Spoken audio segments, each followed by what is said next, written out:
safe welcome to our visibility conference on the theme Quality Must for Success. Please, if you have any electronic devices, please put them on a setting that will not disturb. Honourable Kerry Simmons, MP, Minister of Energy and Business and Senior Minister, Coordinating Productivity Sector. Honourable Sandra Huffmans, MP, Minister of State in the Ministry of Foreign Trade and Business. Mrs. Jennifer Hunt, Permanent Secretary, Ministry of Energy and Business Division.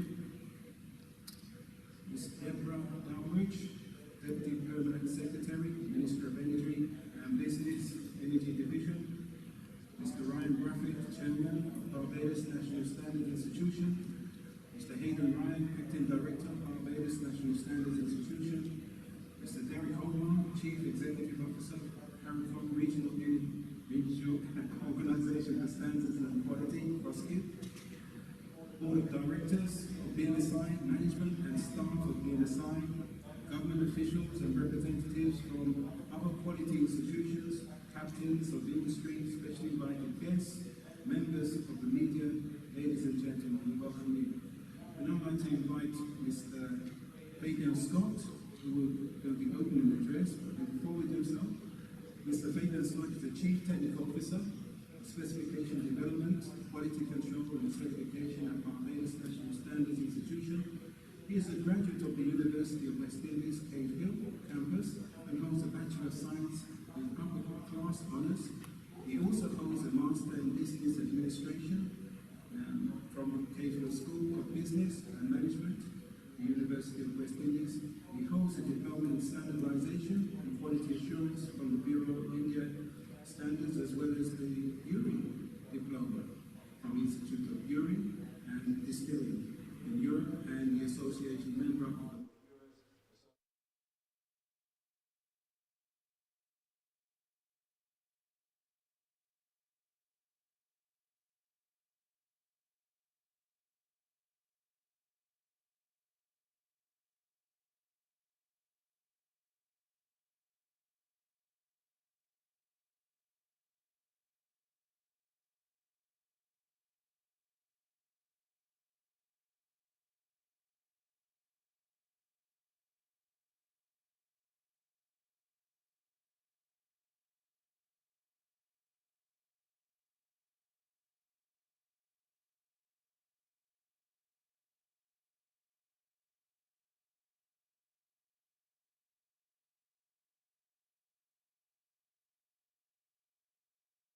in the Caribbean region, and assisted Barbados to be the first in the region to publish the internationally recognized National Standards Plan.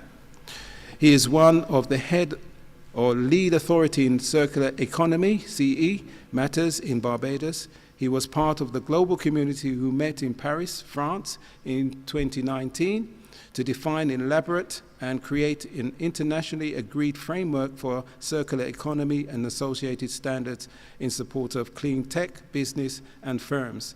3 standards have been birthed from this initiative, with further case studies and guidance documents on the way for clean tech firms. As standards and public policy are closely linked, Mr. Scott has brought some modernization to the standards and public policy sphere through the use of good regulatory practice and regulatory impact assessment. His training in standardization, public policy, development, good regulatory practice, and regulatory impact assessment has seen some ministries of government trained in the application of good regulatory practice and regulatory impact assessment in the areas of responsibility. He has successfully led and completed projects in the region to support standardization and quality infrastructure. His business training has allowed him to direct and the focus of standardization and quality infrastructure to businesses, developed, support, and startup, micro, small, and medium size. This is what happens when you have a laptop or a thing, it just goes out of sync. Oh, my word. Hold on. Let me catch up. All right. He is one of the lead authorities in the circular. I think we mentioned that one already. Okay, it's gone, right. Okay. Mr. Scott successfully trained small businesses in how to implement standards in many sectors. He is a father of 3 lovely children and is an avid sport fan of cricket, motor racing, and road tennis. He has a liking for foreign language, particularly Japanese, Bemba from Zambia, Spanish. So please feel free to help him brush up on his Spanish whenever you get the opportunity. He's aspired one day to qualify himself as an attorney at law. Please, Mr. Scott, your opening remarks. Or welcoming remarks, Mr. Scott.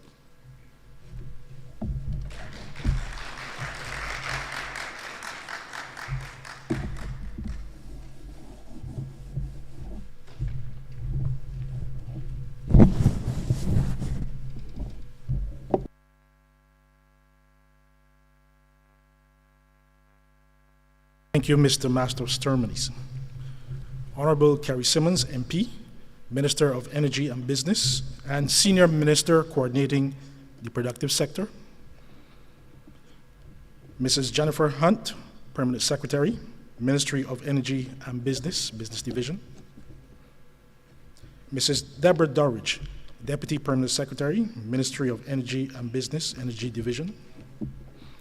Mr. Ryan Brathwaite, Chairman of the Board of Directors, Barbados National Standards Institution, BNSI.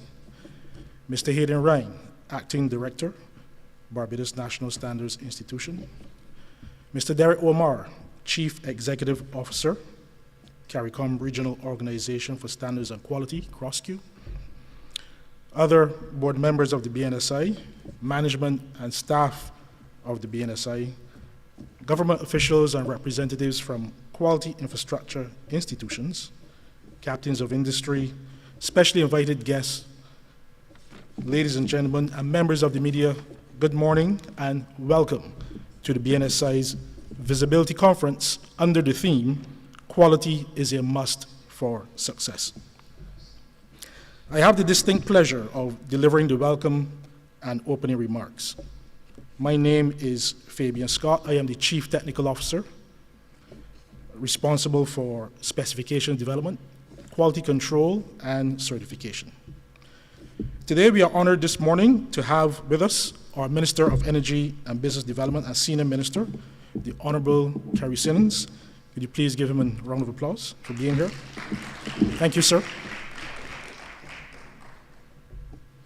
Also in attendance, and I would like to acknowledge our chairman of our board, Mr. Ryan Brathwaite. Mr. Ryan Brathwaite, welcome, good morning.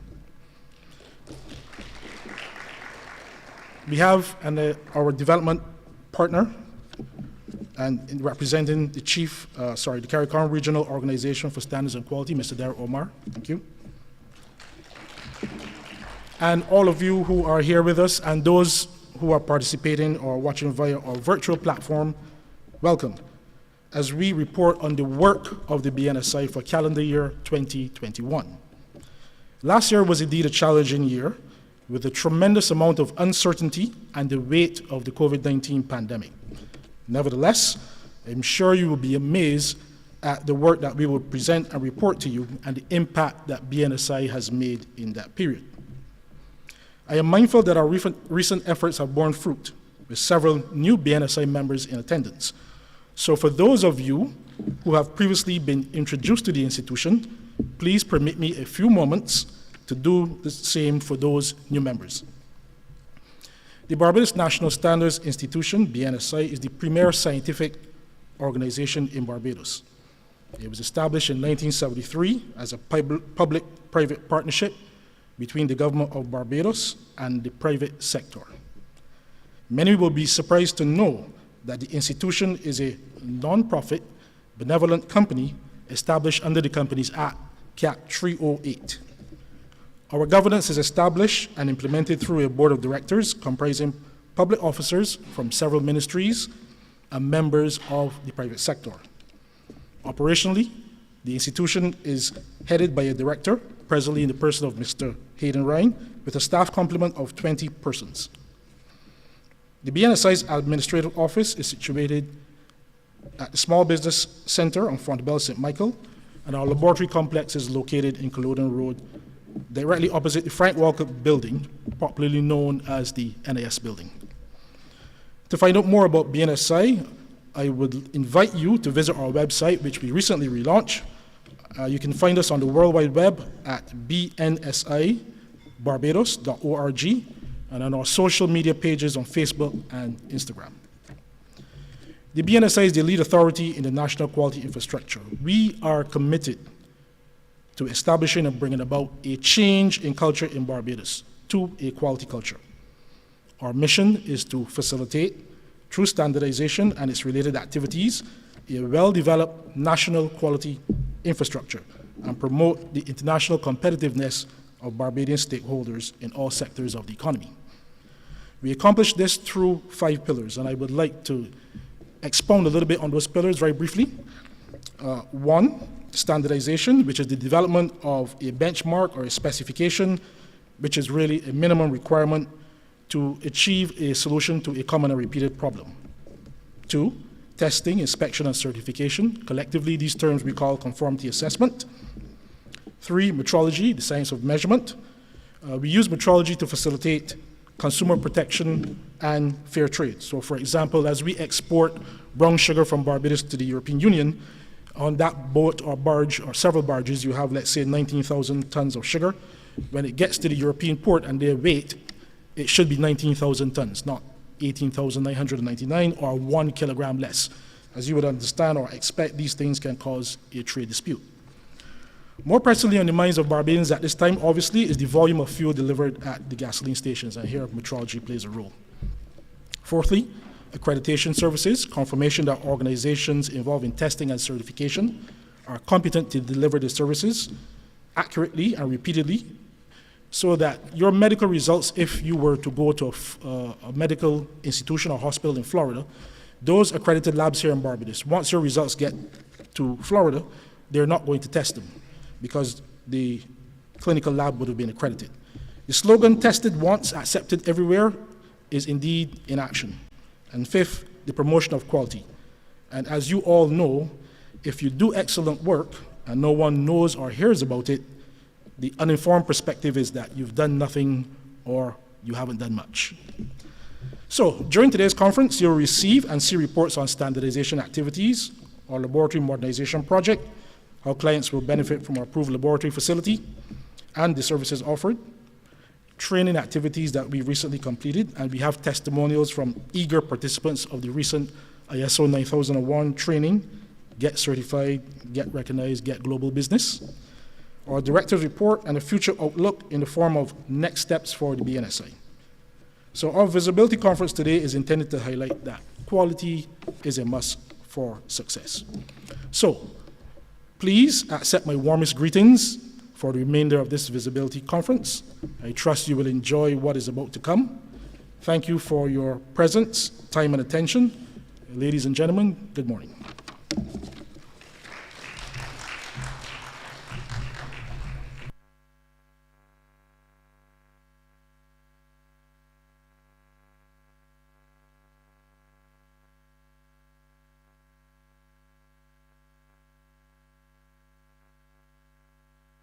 Thank you very much, Mr. Scott, for that warm, embracing welcome. We're now going to invite Mr. Derek Omar, but before I do so, let's hear a little bit about Mr. Derek Omar.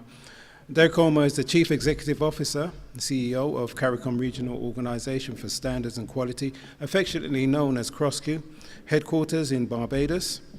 CROSQ is a regional quality infrastructure development institution founded by 15 member states of the Caribbean community, CARICOM. Mr. Omar is focusing on modernizing and accelerating the preparation, adoption, and application of regional standards, metrology, accreditation, and conformity assessment systems to increase trade, boost industry efficiency and effectiveness, advance a quality-conscious culture among citizens, and further the cause of the CARICOM single market and economy. He is the past executive of Trinidad and Tobago Bureau of Standards and a past director of Export, Occupational Safety and Health Agency, Trinidad and Tobago, COPAD, American Standards Organization, ASTM, and International and USA, in USA. So we look forward to your remarks, Mr. Omar. And I should add, it's part of the family, I should say, of BNSI. Mr. Omar.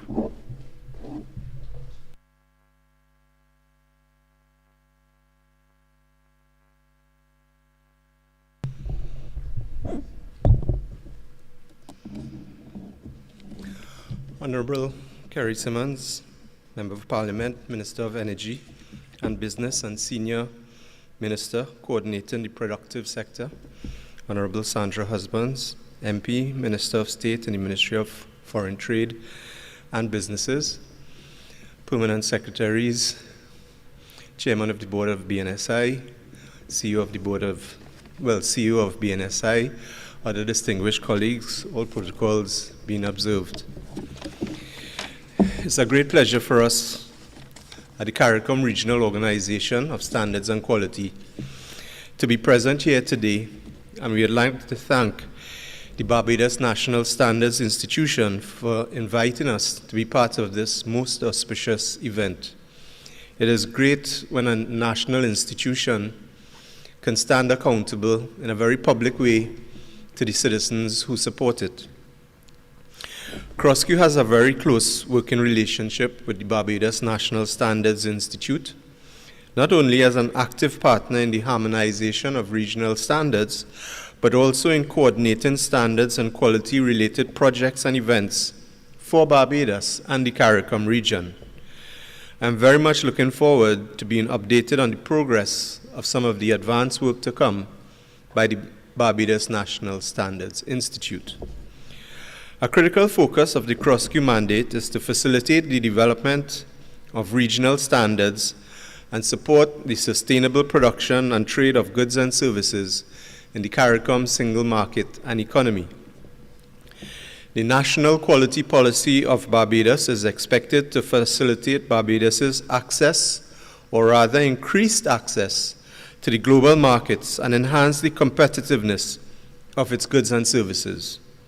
It's a wonderful job that this national quality policy was indeed passed this year. CROSCU will continue to support the BNSI as it coordinates the national activities that create, build, and strengthen a national quality culture. I would have spoken at the recent opening of the BNSI ISO 9001 Quality Management System Training Program under the theme, Get Certified, Get Recognized, Get Global Business. Now here we are just 6 weeks later to officially recognize and congratulate the first group of participants who have successfully completed this beautiful program. Our sincere hope at CROSCU is that the message of quality, a must for success, as BNSI is building out here today, can spread further into the region through CROSCU's participation, especially as the theme of today's visibility conference is quality, a must for success. Through the training that was recently conducted on ISO 9001 quality management systems, we believe that the participants would have developed a real appreciation that quality is critical to every aspect of an organization's life, and would also now have more of a practical meaning and understanding of how the ISO 9001 standard on quality management system development and implementation can be applied within the organization for enhanced competitiveness.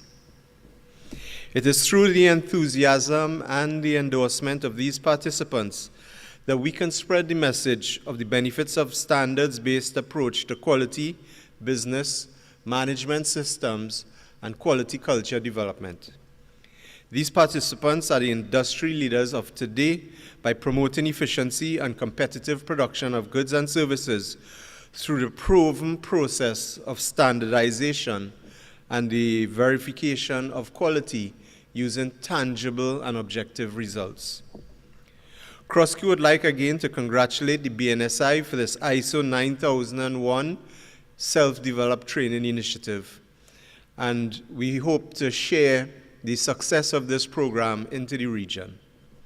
We understand that the response to the training was overwhelming and will therefore have to be repeated to accommodate even more interested parties. CrossQ would also like to congratulate each of the participants who are here today and to wish you all the best in your future endeavors. As you each promote a national quality culture within your respective areas, quality, a must for success, needs to be spread further into our populace. Thank you all very much.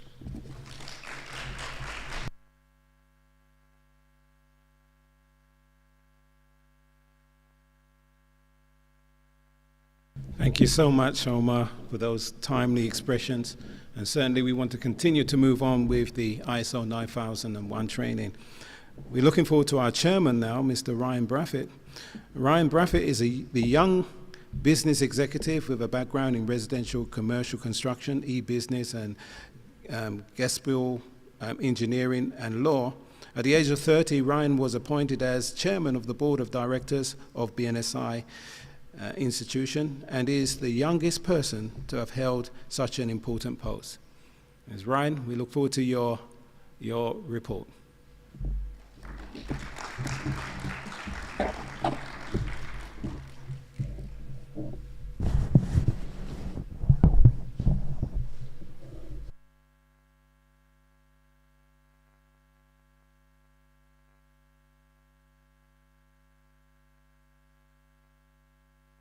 The Honorable Kerry Simmons, MP, Minister of Energy and Business Development and Senior Minister, coordinating the productive sector, Ms.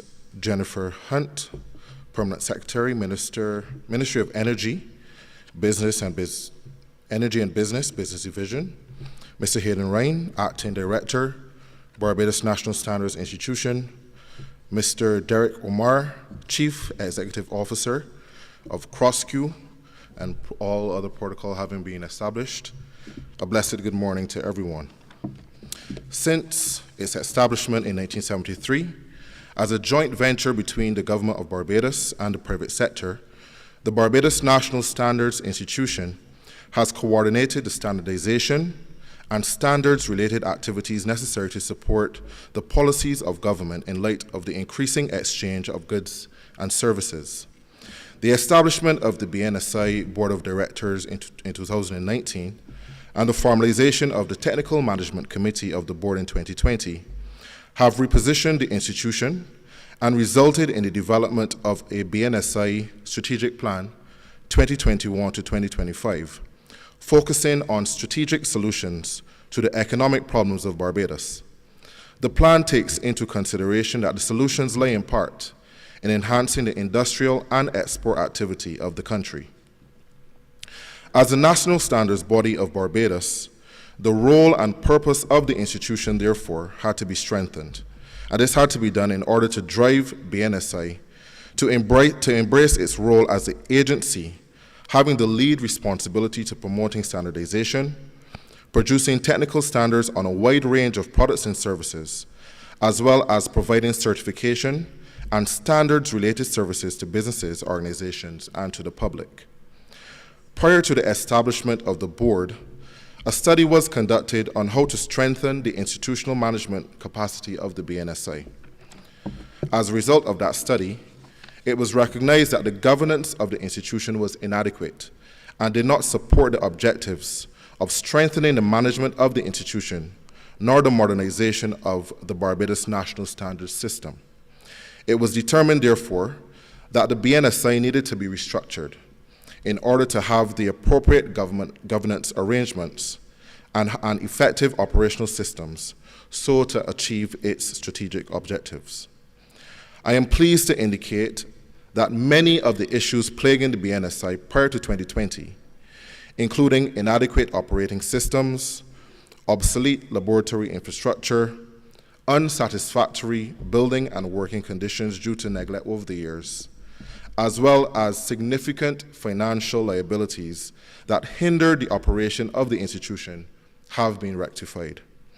Our efforts to restructure all key areas of the institution have proven successful, and I am confident that the new development path and strategic focus of the organization will contribute greatly to our economic growth and overall development as a country. The BNSI is now better aligned to the international best practices of a global national standards body, and the laboratory services have undergone a complete transformation, where phase 2 of our laboratory modernization efforts are tabled for completion by the end of this current financial year. And I am told that further details of the advances that we have made in upgrading the laboratory and bringing its operations in line with that of a modern international standards body will be further outlined in presentations to come. BNSI has been steadfast in its responsibility through standardization and its related activities to facilitate a well-developed national quality infrastructure and promote the international competitiveness of Barbadian stakeholders in all sectors of our economy. During my chairmanship, the institution has improved in several areas, such as 1, its strategic focus to be an innovative, flexible, and effective organization. 2, its ability to respond quickly to the demands and needs of the quality infrastructure. Efforts in the improvement of industrial development, trade competitiveness in global markets, efficient use of natural and human resources, food safety, health, the environment, and climate change. The objectives to facilitate trade and the international competitiveness of Barbadian goods and services were not met without various challenges over the past 2 years. BNSI experienced disruptions due to the COVID-19 pandemic, ash fall from the La Soufrière volcano in St. Vincent at the beginning of the 2021 financial year, island-wide damage which would have been caused by Hurricane Elsa, and of course we are experiencing the war in the Ukraine, which is causing great uncertainty and disruption to our supply chains. Despite these difficulties, BNSI has remained resilient and resolute in fulfilling its mandate towards the protection of consumers and the harmonious development of various sectors of our economy. Significant progress was made through the development of the human resource capabilities of the staff, through training, the development of standards, modernizing the BNSI laboratory, and this was done, of course, in order to provide adequate testing and metrology services to support conformity assessment, as well as certification services. We recognize that it is imperative as a country to improve the quality of Barbados' goods and services to meet international standards and to remain cost competitive in national and export markets. For Barbados to successfully exploit foreign markets, it is required that our industry has access to internationally recognized but supportive national quality infrastructure. Of course, this will provide the required evidence of product and service compliance. Strategic considerations over the period have developed efficiencies in providing such a national quality infrastructure.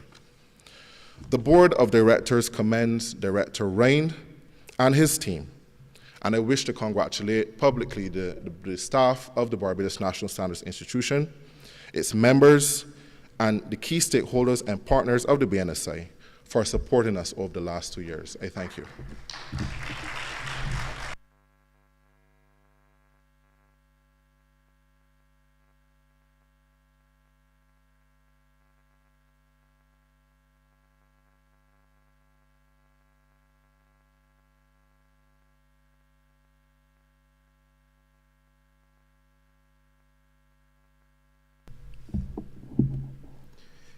Now we're going to invite the Honourable Kerry Simmons to the platform with his feature address. But before we do so, between 2013 and 2015, he served as leader of the opposition business in the Parliament of Barbados. Since the 25th of May, 2018, he has been the Minister of Tourism and International Transport, Minister of Energy, Small Business and Entrepreneurship, and now the Senior Minister of Coordinating the Productive Sector and the Minister of Energy and Business Development in the Government of Barbados. We keenly look forward to your discourse. Honourable Kerry. Simmons.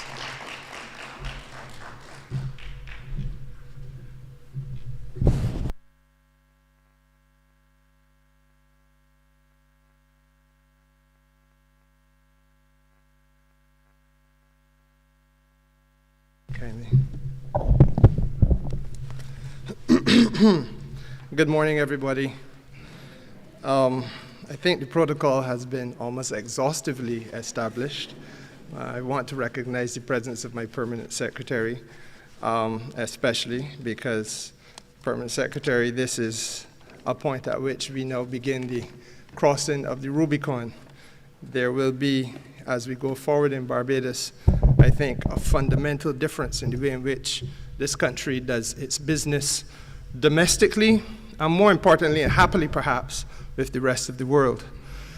I want to begin by congratulating the Barbados National Standards Institute for doing that which I do not think many enterprises which fall under the umbrella of government have ever done, which is to come in utmost transparency before the glaring lens of the public scrutiny in order to give an accounting of your year's progress and indeed the progress that you have been making as you obviously are spending the taxpayers' money.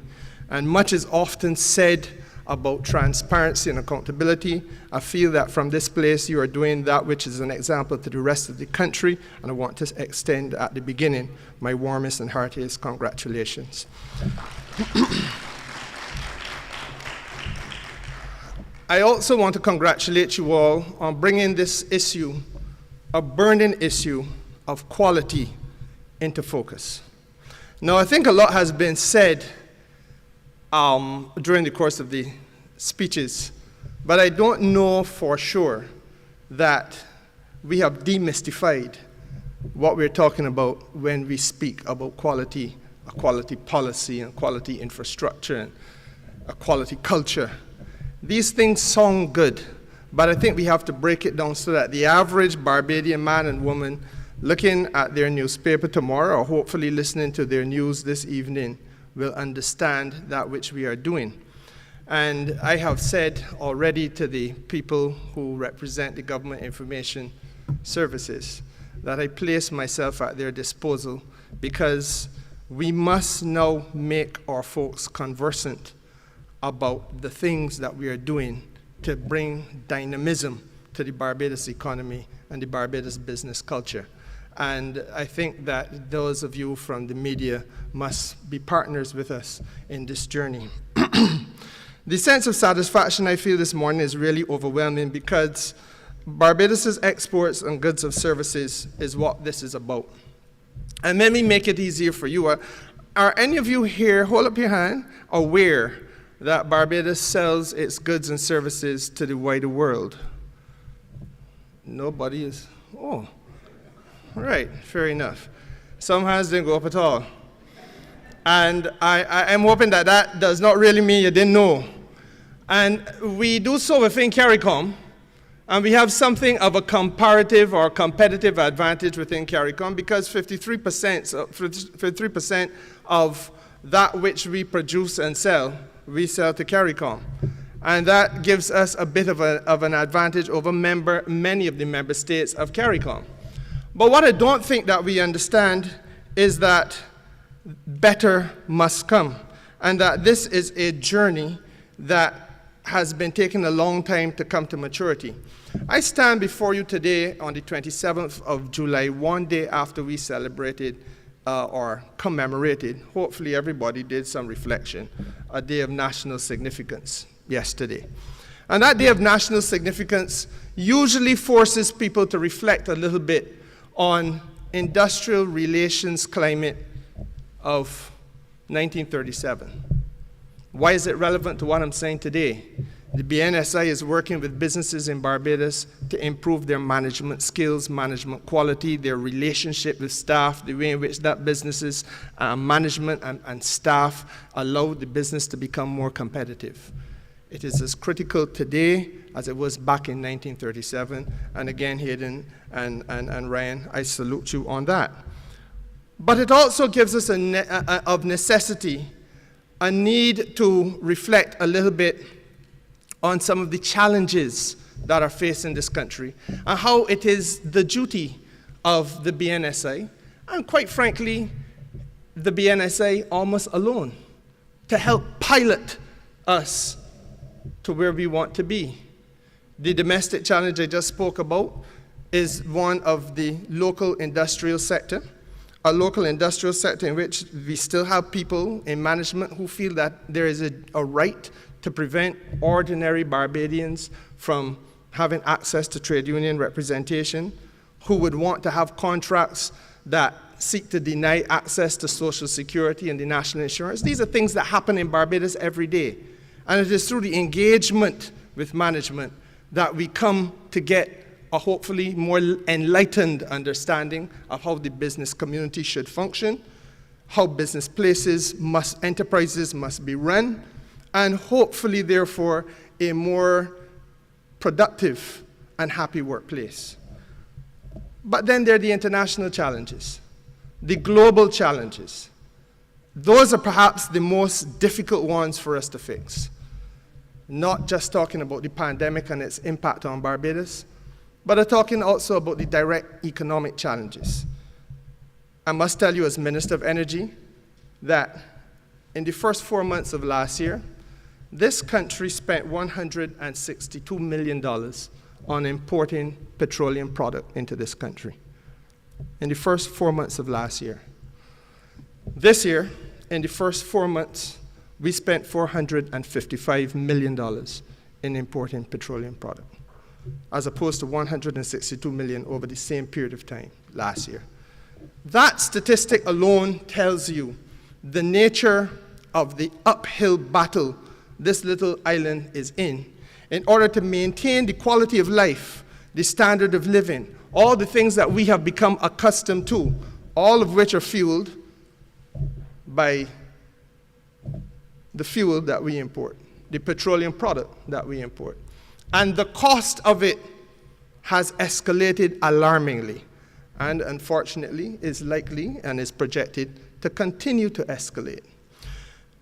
And that perhaps also gives you an idea as to why it has been so challenging for the Ministry of Finance in order to say we are going to step in and intervene again and again in an effort to shield, because you can only chase prices for so long before you drill a hole in the bottom of your economy and sink the entire ship. So the adjustment has to be made. And if we are going to adjust, a critical component of the adjustment process must be to recognize that in the teeth of this very severe challenge we are facing, the first thing we have to do, ladies and gentlemen, is to accept that this cannot be business as usual. That this now, as I said to the Permanent Secretary, is the crossing of the Rubicon. That step that cannot be reversed. That Barbadian business culture, Barbadian enterprises, the way in which we as Barbadians treat to our customers, which are our fellow Barbadians first of all, and the way in which we treat to those people visiting our shores, and the way in which we look to set horizons beyond our shores into the Caribbean, and hopefully beyond the Caribbean, that these must now be the issues that this country starts to seriously look at, focus upon, recognize our significant weaknesses, and fix, finally. I want to say that it is obvious that standards and quality are vital for trade. I cannot produce a product and sell it into neighboring Trinidad unless I meet certain requirements, because at the port of entry in neighboring Trinidad, or anywhere else I wish to sell my product, I am going to be told that it must meet certain basic standards. That must not escape any Barbadian who goes into business. Equally, if I am not going to produce a product, but I'm going to sell a service, as I've been fortunate enough to be able to do, and when practicing law, I was able to practice and do consultancy work across this region. But at every stage, it has to be done in accordance with certain best practices. And if it is not done in accordance with those best practices, then the door becomes closed to my business opportunity. That has to be drilled home. But what bothered me most when I became minister, and Hayden, forgive me, because even as I say this, I will congratulate you yet again. But what bothered me most when I became minister, when I got my briefing from Mr. Ryan sitting in front of me, is when he indicated to me that of the 9,000 small and micro businesses registered in Barbados, the clients of the BNSI would have numbered in the vicinity of 30 or 40.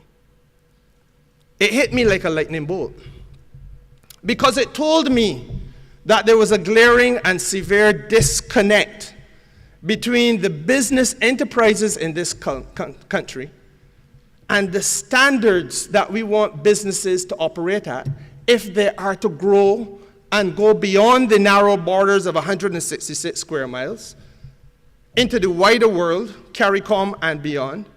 And more importantly, if they are going to be in a position, first and foremost, to overcome the very credible criticisms that Barbadians make of the quality of service that they feel here at home every time they're going to the supermarket or going to a store in Bridgetown.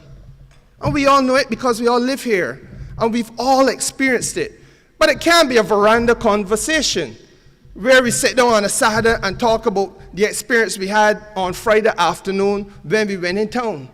It has to be something that we as a country galvanize our people around in an effort to face it and to fix it and to wrestle this vexing challenge that I heard about when I was a little boy, 5 years old, now beginning to understand something called commerce, but still exists today.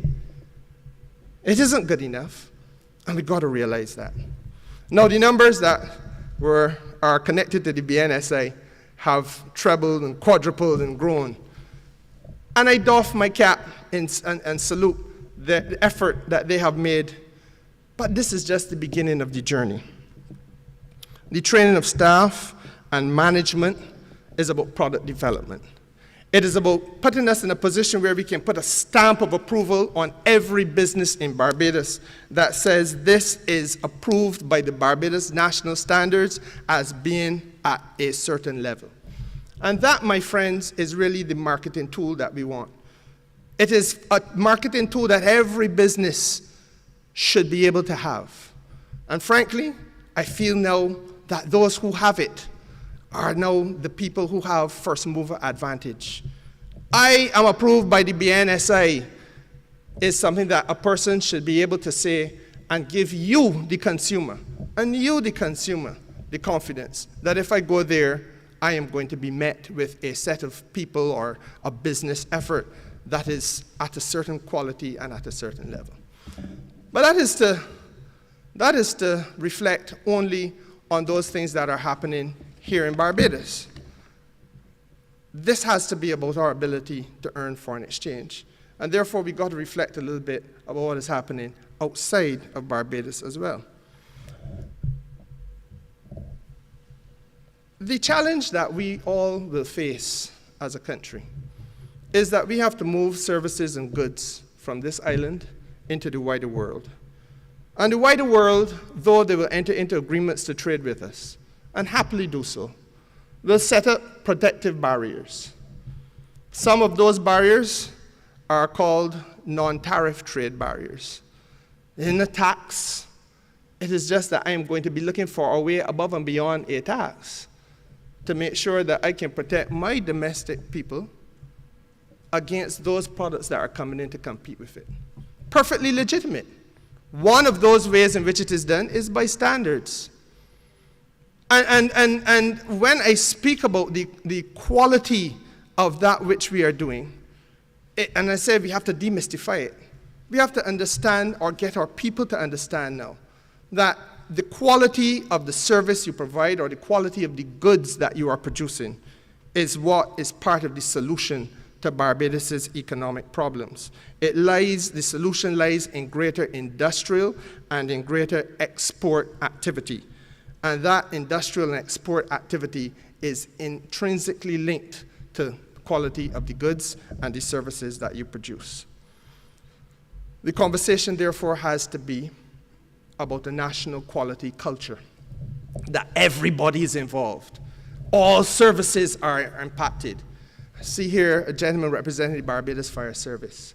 Now, the Barbados Fire Service does not trade with anybody, but they participated. I believe as many as 60 of their officers would have participated in the initial pilot to raise quality and standards of management, so that the expertise and professionalism of the Barbados Fire Service, now stamped with the approval of the Barbados National Standards Institute, can position that fire service in much the same way as our Royal Barbados Police Force did, to start to think along the lines of regional training, to start to think along the lines of inviting people from across this hemisphere, from in Suriname and Guyana and all the way up, not only English-speaking Caribbean, but French and other-speaking Caribbean, to say, come to Barbados, utilize some facility that can be made available so that you can benefit from a similar level of improvement of your staff. Are you with me? And that you don't just come here and enjoy yourself, but I leave a little bit of foreign exchange for the service that you provide, because it is only through the creativity of trying to make sure that every enterprise is now positioning itself or repositioning itself to earn this foreign exchange that we can pay our way out of the significant debt and through the significant challenges that this country is confronted with. And I want to salute also the Barbados Fire Service for their involvement in this process.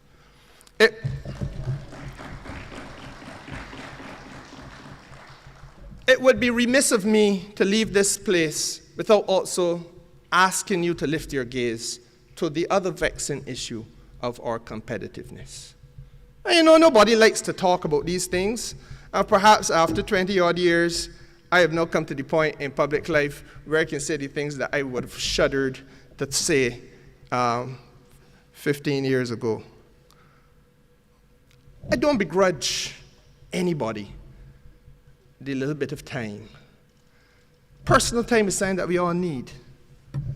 Not so sure that the quantity of personal time that is taken helps in the workplace, helps the overall issue of competitiveness. I'm not so sure that, and this happened, because I see it this week, in a certain particular workplace, and I will not name it.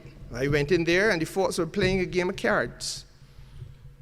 And I asked myself the question, is this really the best that we should be aspiring to as a country?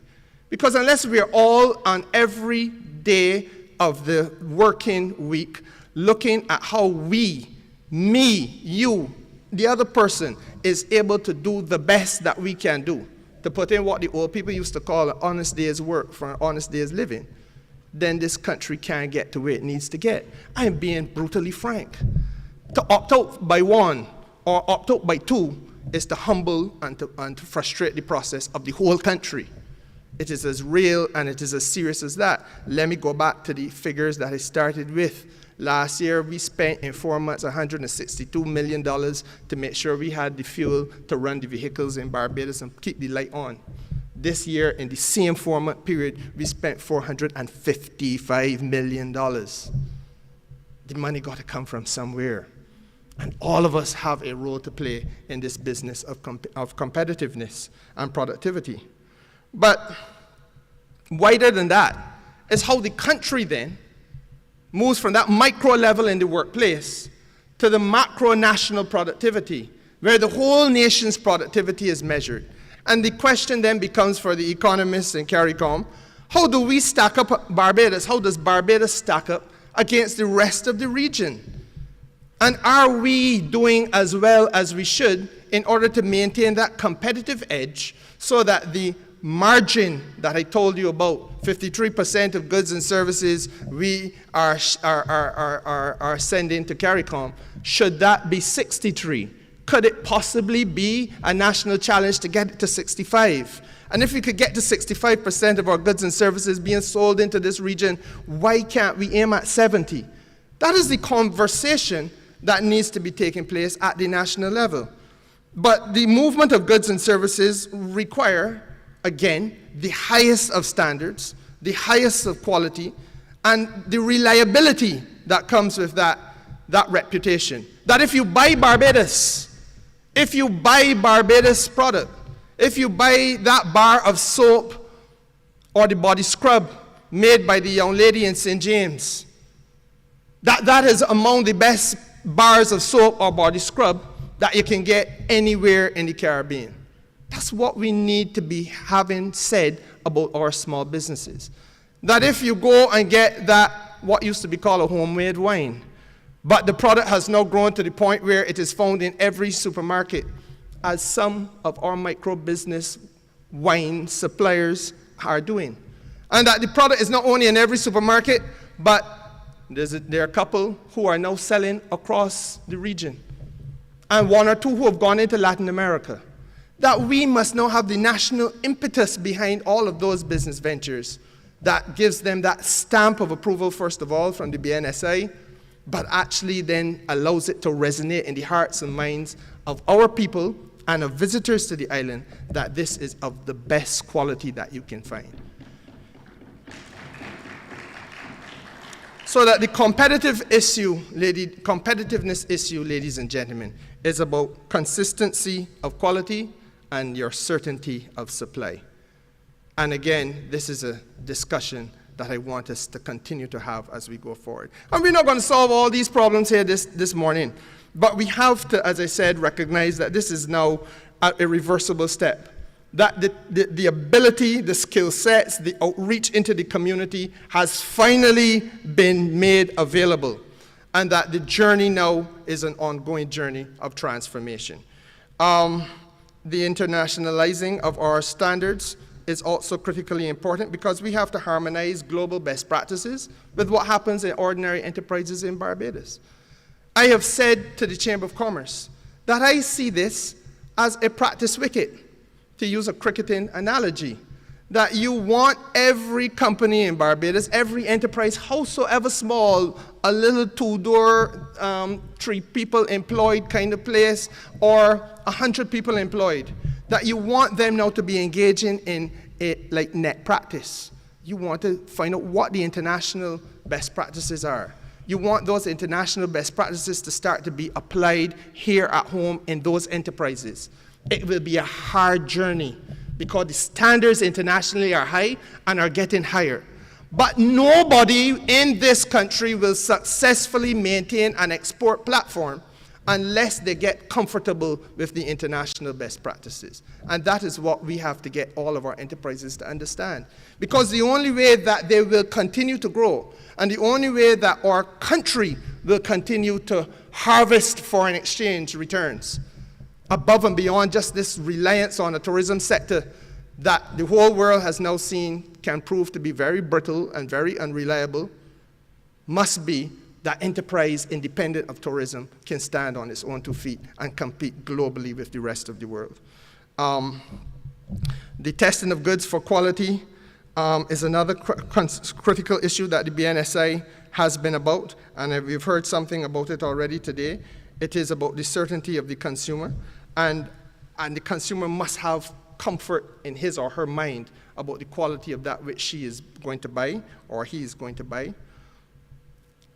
And I would also want to say to you that part of this conversation must be about that which is going to come to Parliament very shortly. The bill is already on the floor of the House tabled. It is the draft metrology bill. Now, this bill is about bringing certainty to the practice of measurement. And again, BNSI is championing this lead. But it is something that, again, a lot of people in Barbados don't appreciate the importance of until when it hits you in your pocket. If I go in the gas station and I spend $4 on a liter of gas, as I now have to do, because it comes as a surprise to you all to know that the minister got to pay that money too. So it is with the greatest reluctance that I have to sign the thing that comes around at the end of the month, which indicates what the technical people have calculated as being the cost to the consumer. And I put in 20 liters in my vehicle at $4 each. I'm spending $80. But if the pump at the gas station I go to is not properly adumbrated, and there's no proper, as there now is, there is an inadequacy in the legislation to ensure that we can make sure that the measurements are done with the best of practices in accordance with the best of modern standards, the best of practices in the interest of saving you, the consumer, money, then that $4 I'm paying may actually be measured at $4.05. And I end up paying for my 20 liters an extra $1. Now that may seem to some people as nothing, but then when you reflect on the fact that that one extra $1 multiplied by 10,000 liters being sold is going to give the same gas station operator $10,000, you understand that the consumer of the country has been raped, financially raped, by a $10,000 bill that ought not to have been paid by the consumers in the first place. But we got to fix these things. And if we come to you to say to you that the legislation required for a brand new metrology infrastructure in Barbados is now on the floor of the Parliament, ready to be debated and brought into law. And again, I must thank and salute the Barbados National Standards Institute for the excellent work that they are doing in trying to make sure that we have come to this point. And again, the question of certification. Because all of our people must believe that they can reach the stage of being so-called trusted traders in our economy. And if you, the consumer, can see that whatever the business is, or whatever the service is certified at a certain level, this level being set by the Barbados National Standards Institute, then you can feel that you can go away with a sense of comfort that you are dealing with people who have been tested, who have been weighed in the balance, as they say in the scriptures, and have not been found wanting. I have only been given 10 minutes here, and I suspect I may have overstayed my welcome, my time. But I truly want to say to you that though I had been given some inkling of what the National Standards Institute would have wished in diplomatic tones for their minister to say, it is not through their fault that I have come and spoken to you this way today, because I think that I now have to speak to you and to wider Barbados with a sense of candor. We can't do this the way we did it anymore. And if we are going to say that the standards are too high and that we can't meet the standards easily, then let us have that conversation, and the BNSI and I have had that conversation internally, and we're prepared to work with every business in order to help lift them to the necessary standard. And a rising tide will lift all ships. But what cannot be, and what I will, as long as I'm minister, ever be able to accept, is that people feel that you can just opt out and ignore this journey. Because Barbados' economy as a whole, and by extension, the stability of Barbados' society as a whole, means that all businesses have now to relook their game, rethink that which they do, and to align with what are the best possible practices that we can find.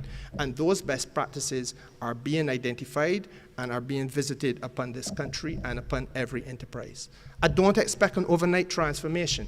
As I said, it is a long journey, but it is now the conversation that the country must have. And in some cases, it will be a difficult conversation because people have gone for a long time into a comfort zone. And in that comfort zone, they have managed to corner off a good piece of the Barbados market. I did not tell you. There are some businesses that control 80 and 90% of the Barbados market. And they're doing it their own way.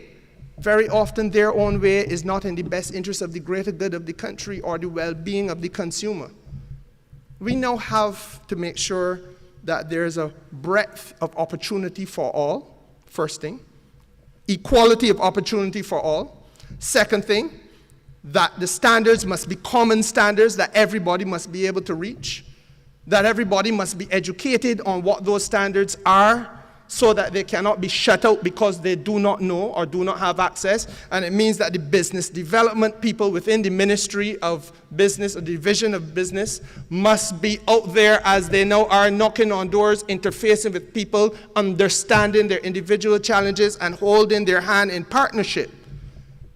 But what can never be allowed to happen is that we revert to the bad old days where only a few will get through and the rest will suck salt. And the Barbados economy's overall position, when you look at the data, the statistical data, the performance data, that this country cannot lift its exports because of way too many impediments. That is something that we have to put behind us. And a critical and indispensable part of that journey of improvement begins here and now today with this launch and with the reports that you are hearing and with the whole national quality infrastructure and the national quality, what I hope will become a national quality culture. So that 10 years from now, Ryan, when you may be standing where I now am, in the capacity that I am, and I go along about my business, you will be able to say that the economy of Barbados naturally and instinctively reacts in a commercial way in accordance with the international best practices, as opposed to having had to be harnessed and dragged and cajoled, and in some cases unwillingly so, into the real world of what is happening in terms of international commerce. Unless we are prepared to adjust in simple terms, unless we are prepared to adjust and do the heavy lifting, we will not be able to compete successfully. And compete successfully we must. Thank you very much.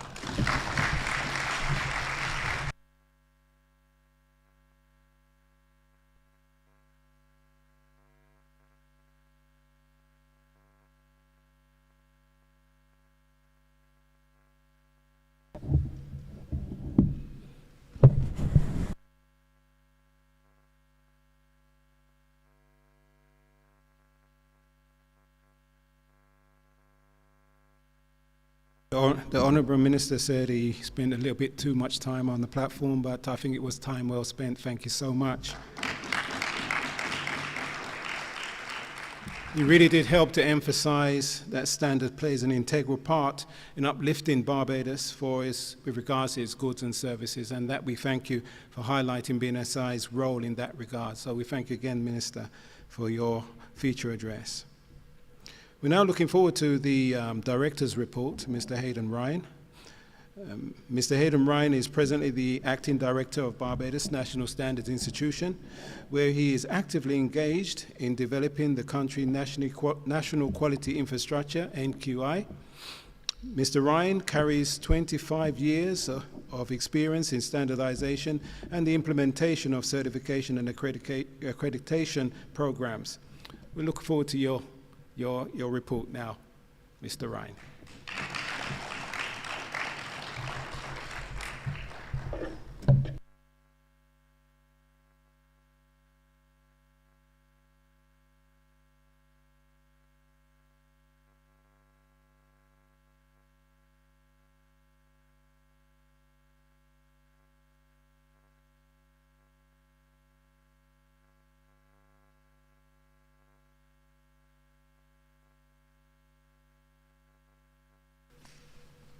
Thank you, Jonathan, MC. And we've already extensively exhausted the protocols, but I must acknowledge our Honorable Minister, Kerry Simmons, the Minister of Energy and Business, and that insightful, passionate plea for raising the bar of quality, not just for our future sustainability, but really to inject what is necessary for our local industries and for our export markets. Perhaps one of the most profound and comprehensive pleas for quality that I've heard in recent times. Again, a round of applause for Minister Simmons. I'd also like to acknowledge the presence of the Honorable Ms. Sandra Husbands, MP, Minister of State in the Ministry of Foreign Trade and Business, and of course, Mrs. Jennifer Hunt, Permanent Secretary, Ministry of Energy and Business, and Mr. Ryan Brathwaite, the Chairman of the Barbados National Standards Institution. So thank you for attending. We had a conversation, Minister and myself, leading up to today. And he leaned on me and asked the question, perhaps days before the Kadooment weekend, Hayden, I hope that is not a severe risk in having a visibility conference then. And I assured him that we had stakeholders and businesses that were so focused on developing quality that they would attend. And I'm looking across a full house attendance. I am told that the others online are also there, over 60 participants. So thank you for your attendance. I'm really heartened to see you here. And you've not proven me to be of unsound judgment to my minister when I speak with him again. So thank you very much for your attendance. Now, the work of the institution is primarily focused around enhancing quality at all levels. I really liked listening to our minister's feature just now, where all of the structures surrounding a quality infrastructure he outlined, and passionately so. We have, a thing at BNSI where we too believe, Minister, that the solution to our economic challenges in Barbados, to a large degree, really relies on enhancing, as Minister said, our industrial and our export activity. I know that we have BIDC Export Barbados in the room as well. Agency very, very focused on lifting our exports. I was very surprised, Minister, to hear some of the stats and the data with how we have, in essence, quadrupled the money that we're spending for fuel just to exist, transportation, lighting. And this is a chase that is real. It affects all of us in a very, very real sense. So we recognize that we have to increase our manufacturing, we have to increase our international trade, and this is only possible if the quality of Barbados's goods and the quality of Barbados's services is improved to meet, as Minister said, the international standards. Our only way to remain cost competitive. Now, could I have the next slide, please?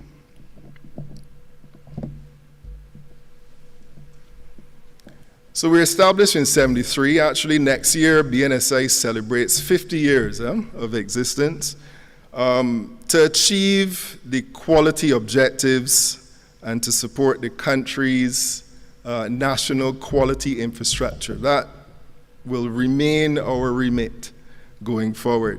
We've undergone a restructuring, as you would have heard from our chairman. That restructuring process started in 2019. So we now have a new board of directors, relatively new, managing the affairs of the institution and really helping to drive that strategic focus of the institution. And Chairman Brathwaite, I thank you for your guidance and your stewardship in that regard. Thank you. So we're now moving closer to the gold bar, really, that the minister has outlined and set for us. Moving closer as an institution for this new strategic position of influence where we're rallying all businesses, all entities, all organizations to lift quality. And the way to do that is through what we call a national quality infrastructure. Very important. So it will guide the decision-making and strategic initiatives of the BNSI going forward. Of course, we've done strategic reviews in order to establish, what are the new priorities? You would have heard as we develop, we need to chase that development with an increase in our foreign exchange earning capacity in order to survive. So certainly new priorities are born in every season, and we need to have a responsive way to address the new priorities from a quality infrastructure perspective. All right? Next slide, please. So at a glance, we've had the lead responsibility for promoting standardization, and this is for producing technical standards on a wide range of products and services, and for providing certification, as you would have heard, and standards-related services to businesses, organizations, and various relevant publics. Next slide. Our brand promise. As you see it there, providing quality solutions for your every need. It's a new brand promise, and again, emphasizing quality. Providing quality solutions for your every need. So whether we are developing standards that are relevant to our country's development, the technical regulations, you heard the minister touch on that very lightly, very important for us to develop our technical regulations in keeping with international best practices. Ensuring that our metrology systems are up to speed. Or testing, you will hear later on about our test facilities that we have had transformational improvements over the last few years. Certification, again, one of the focuses today is going to be celebrating with over, Minister, 164 participants in our training towards implementing international quality management systems across the businesses in Barbados. Over 164 participants. Some of them are here today, and we'll have the opportunity to present with them the certificates of training. Many of them, as you would appreciate because of the space, are watching online. But this is a tremendous milestone in this initiative. You know, the response has been overwhelming. Literally, we've had to say, hold on, let's go the next round of training for businesses that were knocking and banging at our doors. And what does this say? This says that the void that the minister spoke of is recognized.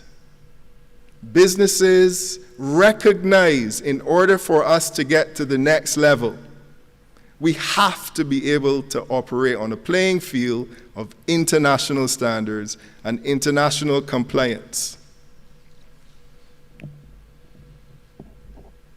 Okay, next slide. So where does the BNSI sit? You know, we spoke a lot about the international community. Where does BNSI, the institution, sit? You heard about the Fontabelle office and the laboratory in Culloden Road. But from a global perspective, we have the recognition of an international agency, really, in the BNSI. So how does this relate to other agencies? Many of you know the ISO. You would see behind me the ISO symbol. A lot of you in the room are familiar with ISO, and this is the International Organization for Standardization. And we are full members of the ISO. We pay membership every year. ISO comprises of 188 countries. 188 countries, perhaps a little more than that now, who by consensus come together to agree globally, these are the standards that we will put out to the world for guidance, for international best practices, for high quality, and we agree. BNSI, we get to sit at that table, Minister. So we diminish the view of international standards being this very high bar that we do not participate in, that are just thrust upon us, and perhaps we don't need that level of existence. No, BNSI gets to participate in the ISO standards that we are privy to. In a very real sense, as a country, though small, we have the same vote at the ISO as the USA, who's a country of millions. This is critical. We maintain that relationship. So, our big brothers and our big sisters internationally help us to develop our standards here, help us to develop our systems. So we're not in a sea by ourselves. There is the legal metrology, OIML, you see it there. Minister touched on the metrology legislation that we're about to receive. And again, we have the support of the international community. Why? Because we're members as a country through BNSI with the international players of quality. Inter-American Metrology System, SIM, behind me. There is COPANT, which is the Pan-American Standards Commission, COPANT. Now, the relationship that we have with COPANT is such that we don't only sit as a director on the board of COPANT, BNSI, but we've invited for the COPANT members to come to Barbados next year, Minister, in 2023, April, to host their General Assembly in Little Barbados. And they have agreed. They have agreed. So again, you see the importance of developing, Chair, international partnerships and relationships, especially when we are seeking to grow and develop our quality infrastructure. Now, that's an export, you know, because we have over 100 participants, CEO, and they're likely to bring their families to beautiful Barbados as well. You know, a potential earning of $500,000 for the duration that they will be here, and that's US dollars. Again, because BNSI sits in an environment where we are fostering these international relationships. Right here in the room, we have the CEO who would have spoken to you passionately as well on the regional perspective. So we have the CEO of CrossQ, the Secretariat. We're fortunate that the Secretariat resides here in Barbados. He's a stone's throw away and a WhatsApp message away from me. But CEO Omar has been instrumental in bringing the focus of our development path to a regional perspective, where his hat is coordinating the regional standards development process. And the Secretariat is right here in Barbados. BNSI is also the contact point, I don't have it displayed, but for Codex Alimentarius, and that's food. So all the food standards and so on, we're the contact point for Codex. And matters relating to the World Trade Organization, technical barriers to trade. You hear about the TBT inquiry point, and that would be BNSI as well. We function as the TBT inquiry point. Okay, next slide. So we've developed a new strategic plan, you know, and 2021 we successfully finalized that plan. It's a 21 to 25 strategic plan. Many of the key strategies that we've outlined in the plan are in keeping with what we call the commitment for results within our ministerial responsibilities. You know, we have objectives within the Ministry of Energy and Business, and certainly those objectives are reflected in our strategic plans. Equally important, the strategies are also aligned to the policy recommendations that we've put forward for a national quality policy. And again, we're hopeful that the recommendations will have the full nod of Cabinet in short order. And why is this important? This is a policy which is a comprehensive policy for which Barbados has never had, speaking specifically to just what the minister was articulating, raising quality across all of the sectors in Barbados. So you can look to receiving future updates on our national quality policy. Now, our plans are designed to provide the institutional framework as well for quality initiatives. So out of the policy, we will be implementing a quality council. At least that's the idea and the proposal. And this council now would really bring a focused national quality program to life. Not just speaking to the quality infrastructure as BNSI is focused, but quality period across Barbados, where we drive the importance of a quality culture.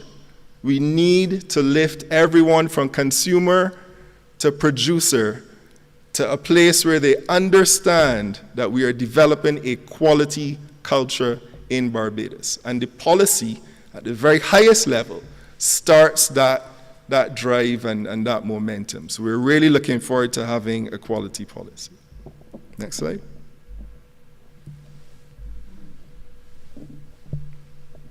Now, I won't touch too much on the policy in detail. I think you fully appreciate, so the next slide, what the quality policy is driving. But the implementation is such that in 7 years, so we anticipate that in 7 years of implementing this national quality policy, we will have a technical regulatory system that's modernized in order to offer transparency, to offer the production and implementation of Barbadian technical regulations. That's one. Two, we hope to drive the quality infrastructure applications where we have increasingly contributing to our economic or social or environmental and indeed our sustainable goals. So we have goals as a country, and this policy will speak to driving quality throughout our sustainable development goals. With the use of national and international agreed standards and conformity assessment procedures, Barbadian goods and services will be competitive in the international markets. And that's the intention. We want for our goods and for our services to be able to compete. We cannot do so if we do not have the support of solid quality infrastructure and a policy at the very top speaking to quality. All right? Next slide.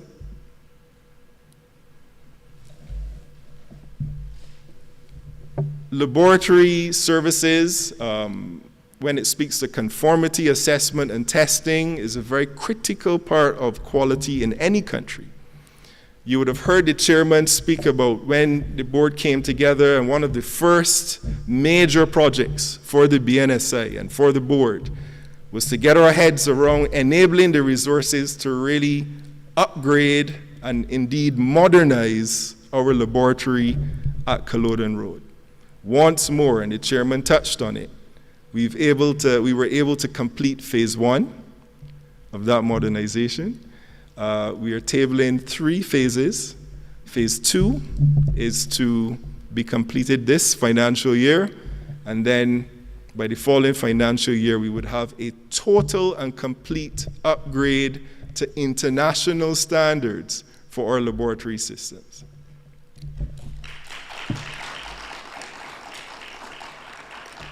Now, there's a young lady in the room, and she's looking at me, and I don't want to steal any of her thunder, but this is the project coordinator for the laboratory modernization. So I will leave the details of the lab and how much we were able to do with our lab for Renata Seeley to describe. Next slide, please. So in 2021, we continued to provide, test reports and certificates of quality, especially to support the construction sector. We have several of the players in the room as we speak. I see CMIX and there are others. Now, why is this important? Remembering coming out of COVID, we had to really shift our national priorities for sectors that we can enable as productive sectors, and construction was one. So we have a construction sector that's tabled to do quite a few more projects this year, going into next year, over the next 3-4 years, developmental projects. So as that increases, certainly we have to respond to that increase with our ability to provide conformity, to international standards. Why is this important? It's important from a safety perspective. It's important for longevity of our structures. And it's also important for us to get local contracts, Chair, where a lot of the playing ground for us to even be able to tender has the requirement to meet international standards for testing and verification of your systems, of your materials, and so on. If we can't supply those guarantees, local businesses, local construction firms will not be able to enter into the developmental process in a meaningful way. So we've lent tremendous support to our construction sector.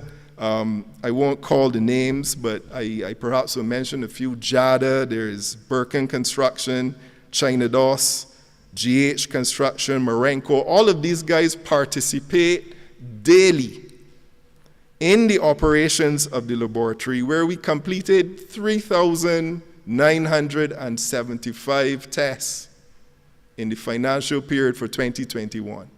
My colleagues on that table over there, Mr. Bess, Mr. Harris, they were the heart, Mr. Scantleberry, the heart of the laboratory.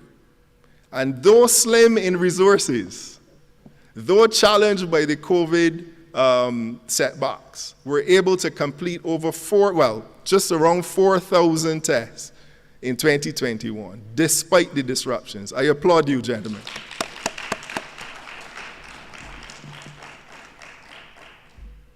Next slide, please. You heard the minister speak about the completion of the Barbados Metrology Act, and again, this provides the legal framework for the development of Barbados's metrology system. And it also facilitates fair trade through harmonized written standards, consistent measurement standards, and internationally accepted certificates. So we can't wait for this legislation to guide our metrology activities. We've invited to the meeting, and they're present, the Department of Commerce and Consumer Affairs. Now, BNSI, we work in tandem with this department of government. Why? Because they are responsible to a large extent for the enforcement now of legal metrology and the measurement systems that either comply or don't comply with our legal requirements. And BNSI, we lend the advice, we lend any technical support to really make sure that as we implement this policy, we have systems on the ground that have the capacity to manage. And all of this is happening. Again, we've had tremendous support from our minister and from our ministry and the team. And I would like to thank them as well, because we've seen a drive for quality unlike never before. You know, we've really seen the type of support that perhaps the BNSI has been advocating for quite some time. And we're seeing that support come to reality over the last few years. So thank you. Thank you for your support. All right, next slide. Now you may wonder, so as you publish standards, what areas have you focused on? In 21, we published a total of 49 standards. Now that might sound like an average figure, and I assure you it is not. 49 standards published means 49 focus projects, because we call them projects, where all of the key stakeholders in a particular project need to come together.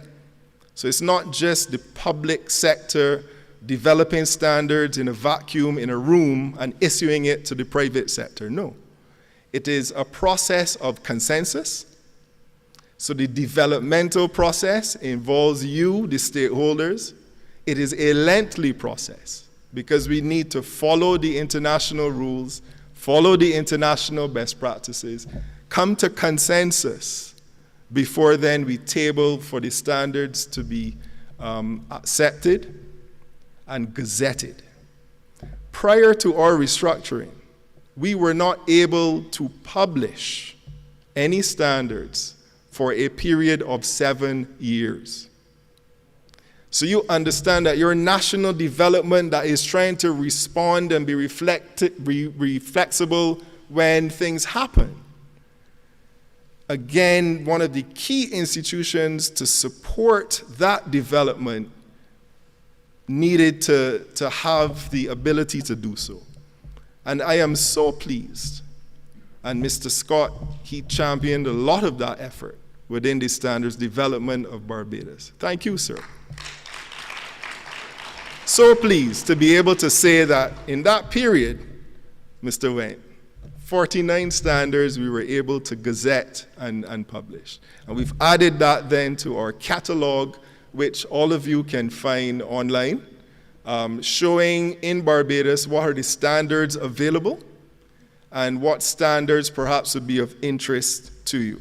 So if you look at the chart, the pie chart behind me, you would see that 25% of the standards published related to the renewable energy and energy management sector. So 25%, and this is the greater amount.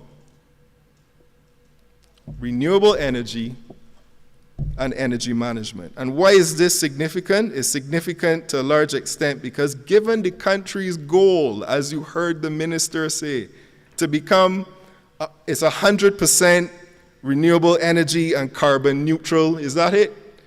By 2030, I believe. That's still the objective. So in a very real sense, we have to develop standards speaking to renewable energy, standards speaking to alternative energy management and practices, so that businesses can start to implement if we are to achieve this goal. So that's one of the areas, Minister, that we support the renewable energy drive and the renewable energy sector. 21% of these standards related to tourism, and agriculture-associated standards stood at 20%. You would see there in the pie chart. Noteworthy, the tourism and agriculture industries have also been key priorities for our government and by extension for the BNSI. Concerns about safety, food, quality management, these are all represented by 18, 12, and 4% respectively. So again, we table a standards development strategy focused on what's important for the country. What does the country need in terms of standards available direct to voice to support our development? Next slide, please. Now, this is a big one. This one I have a real passion for. You will see me intimately involved in this next initiative for the rest of this year and going forward, and that is customer service and satisfaction. The minister stressed on it as well. Now, perhaps he's able to say things that I would not be able to say standing here behind this microphone with live feed for all of Barbados to hear. But customer service and bringing customer service to the level of excellence that we've been talking about in theory needs a significant and structured approach so that it's not just ad hoc.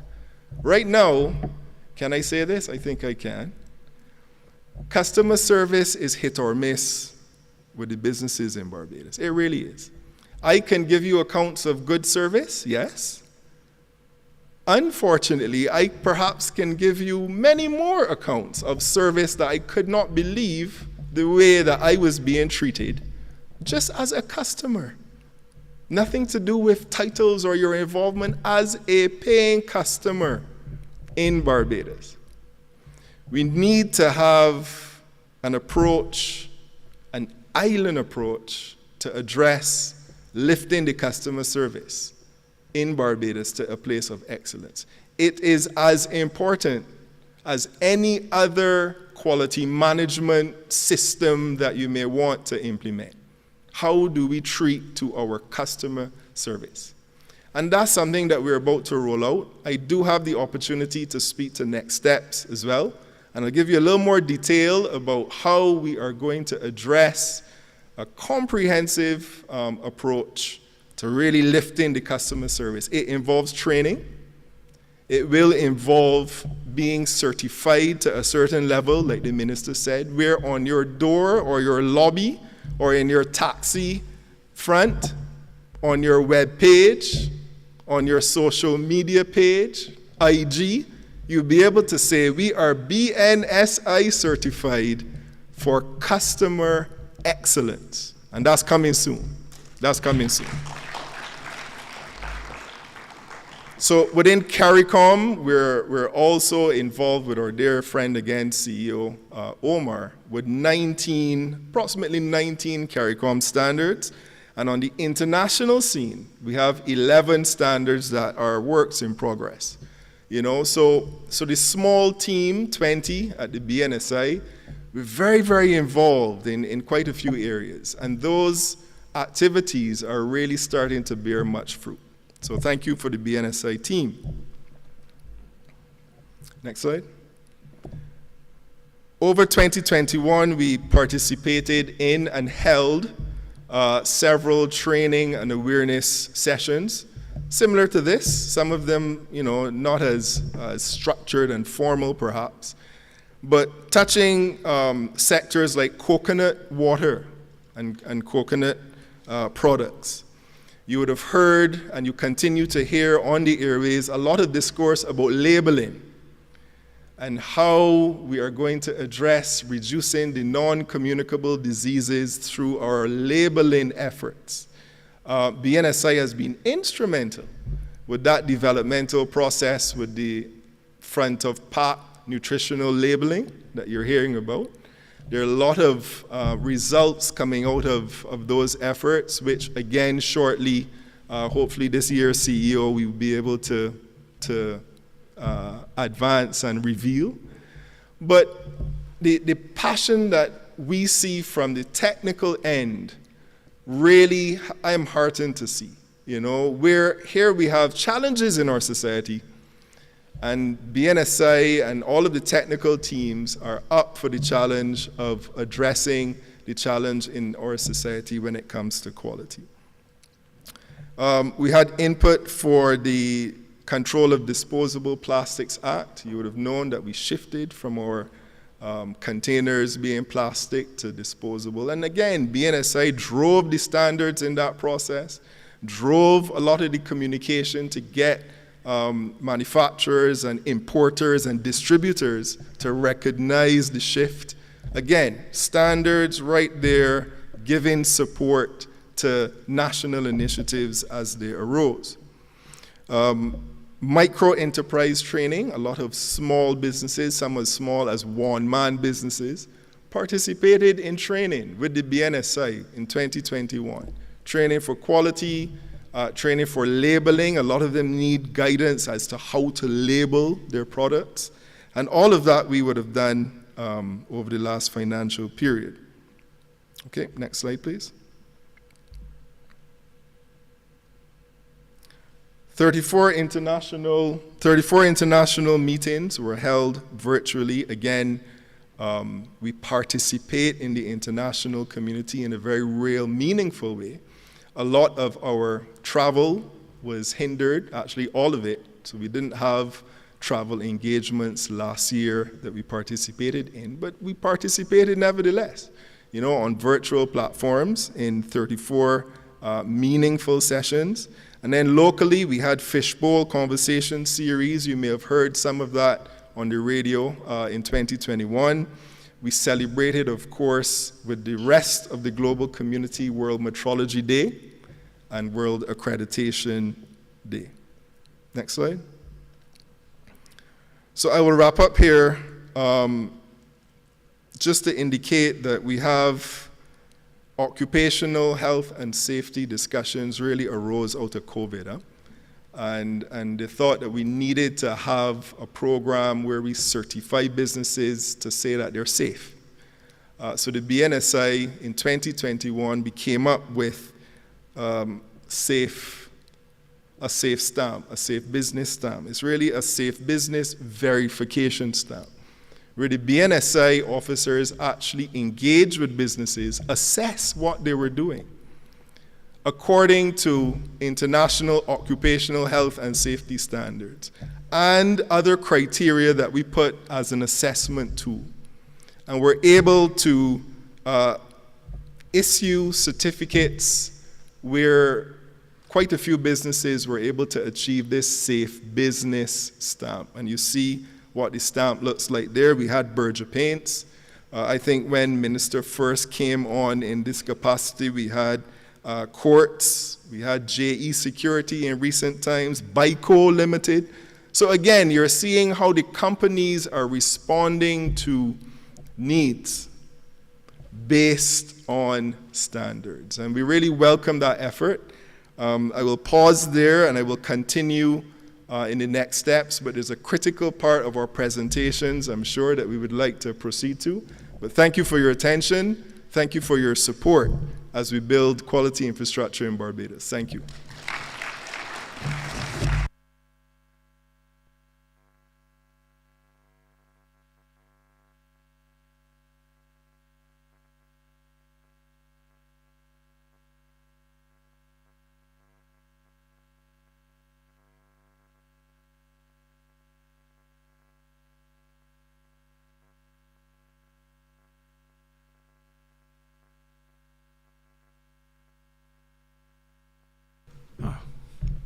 Where's he gone?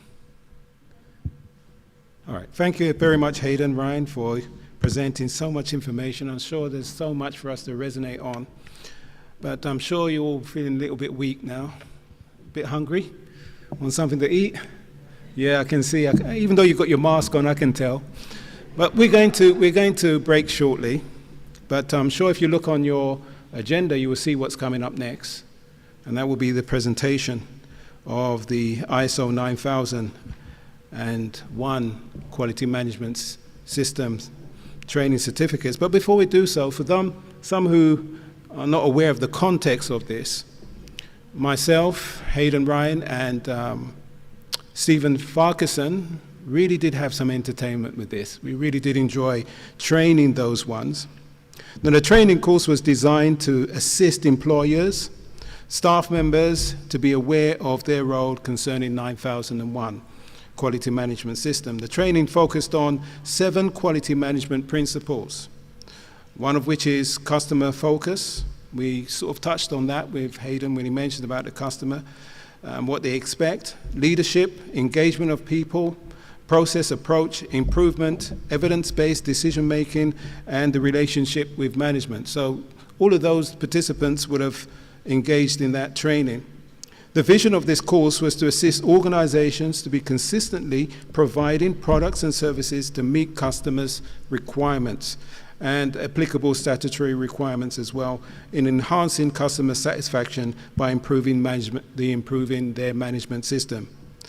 As Hayden mentioned before, we had an overwhelming response of over 164 participants who attended the training course, and some of which are here, present, and some of which are on Zoom. Now, just a little teasing point, if I said to them, Hayden's Fish Fry, and if I said, Hayden's Restaurant, or if I said Mooka, it would all resonate to them what we're all talking about. I'm sorry that you weren't on the training, some of you, but they know exactly what it means, right? Very good. So it's our pleasure to give recognition to those ones that attended the training. So now we look forward to it. If we can invite the minister and the chairman, and I think Hayden wants to join you all as well, as we look forward to presenting the certificates.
We will ask the minister to do the first set of presentations. So we will ask Ms. Karen Sue from Fund Access.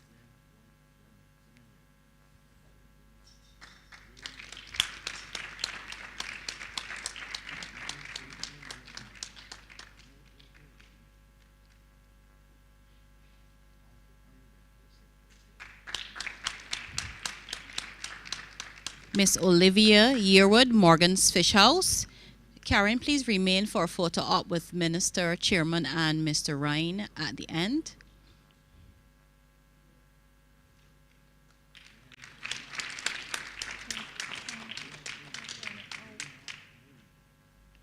Mr. Marlon Small, Barbados Fire Service.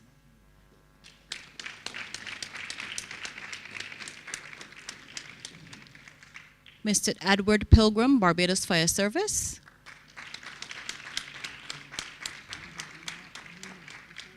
Mr. Henderson Patrick, Barbados Fire Service.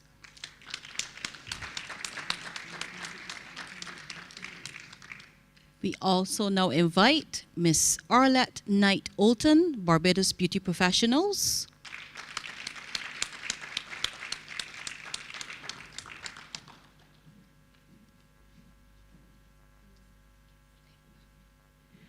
Miss Tasasha Mears from the Barbados Beauty Professionals.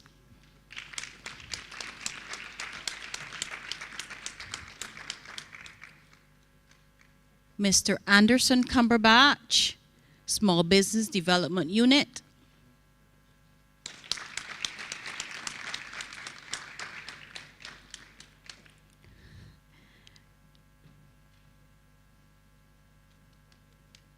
Mr. Alexander Green,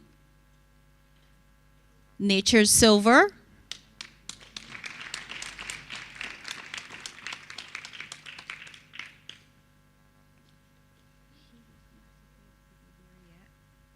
Mr. Dale Stout, Michael Graves Associates.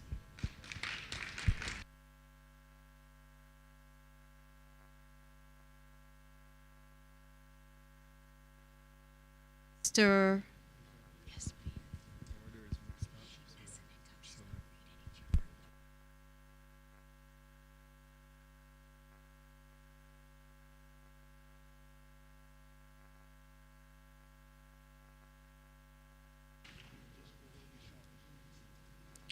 Miss Tricia Bartlett, Barbados Banks Barbados Breweries.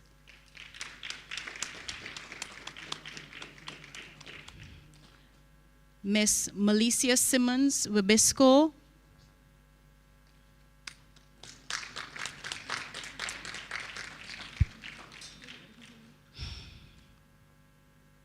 Mr. Delroy Walsh, Wabisco.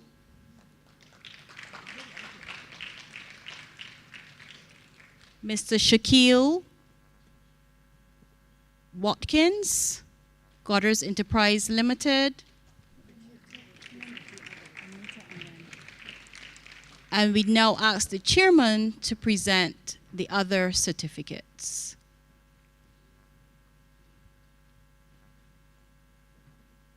We'll ask Anita, Kathy Daniel, and Miss Nadine Ben.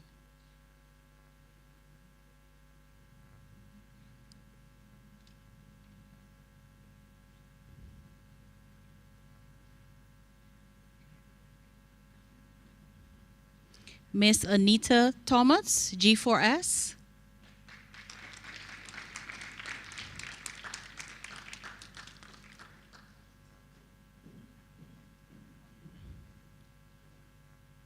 Miss Kathy Daniel, Southpaw Graphics.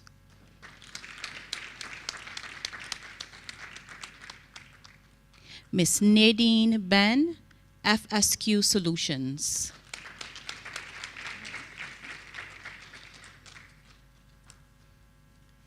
We will now ask everyone to have a photo op with the parties on the platform.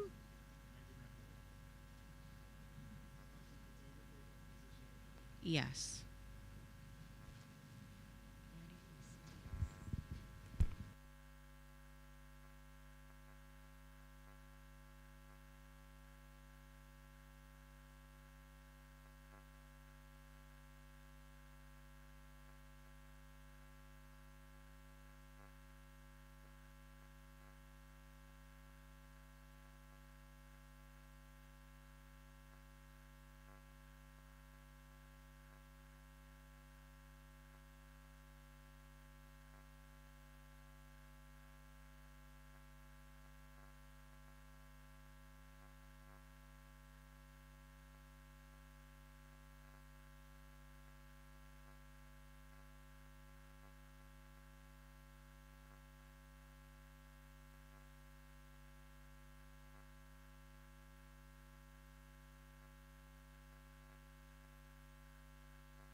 Thank you, Minister. Thank you, Chairman. Thank you, Director.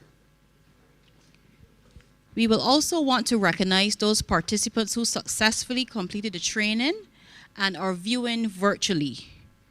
Banks Barbados Breweries Limited, Alita Edwards, Christopher Hope, Desiree Ann Paris, Dominic Aline, Kellyanne Knight, Rhea Waldron, Ryan Gibson.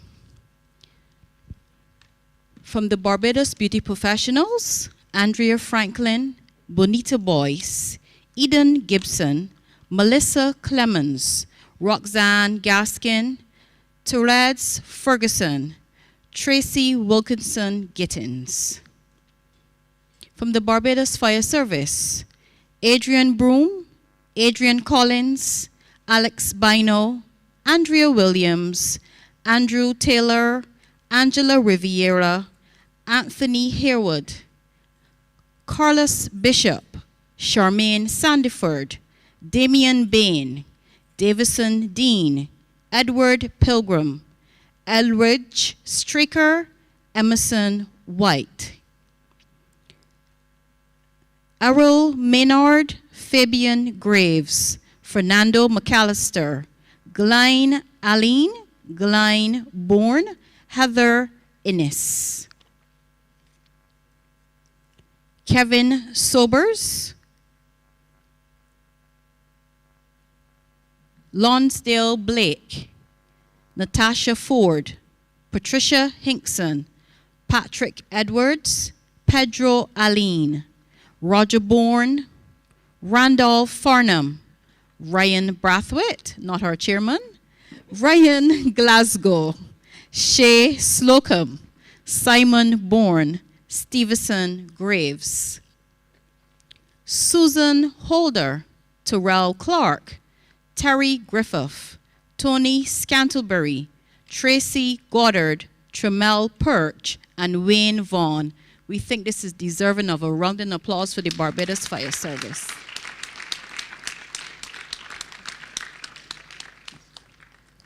Now we go on to Export Barbados. Brian Lane, Glendon Ashby, Julie Dean, Philip Marshall, Ruth Rollock. From Fund Access, Jalissa Mears, Nikos Boxell, Ronald Wiltshire. From G4S, David Eiffel, Katrina Sutherland, Samuel Hines, Tonya Skeet. From HIPAC, Andrew Callender, Hugh Christmas, Jeremy Breton, Karen Smith, Melissa Branch, Renee Prescott, Ryan Johnson, Tara King. From Michael Graves Associates, Akibo Aline, Althea O'Neill, Deborah Edgell, Gerard Clark, Carl Graves, Kim Stout, Latoya King, Sandra Cumberbatch. Sorry, the CBC guy distracted me. From the Ministry of Industry, Innovation, Science and Technology, Clifford Bostick, Dale Dree Barrow, David Wright, Deborah Linton, Imran Bess, Lapete Dorant. Lynette Williams, Nikita Rollins, Natalie Jackson, Sean Collimore, Sophia Bourne, Trika McCarthy Brooms. From the Small Business Unit, Richard Harris, Tamara Blackman. From Wabisco, Adrian Lashley, Ashley Niles, Francine Barnaby, Marquita Watson. We'll continue with Rashida Pilgrim, Rodwin Greenidge, Ryan Payne, Sherilyn Patrick, Tracy Harewood, Tremaine Aline, Tricia Odell.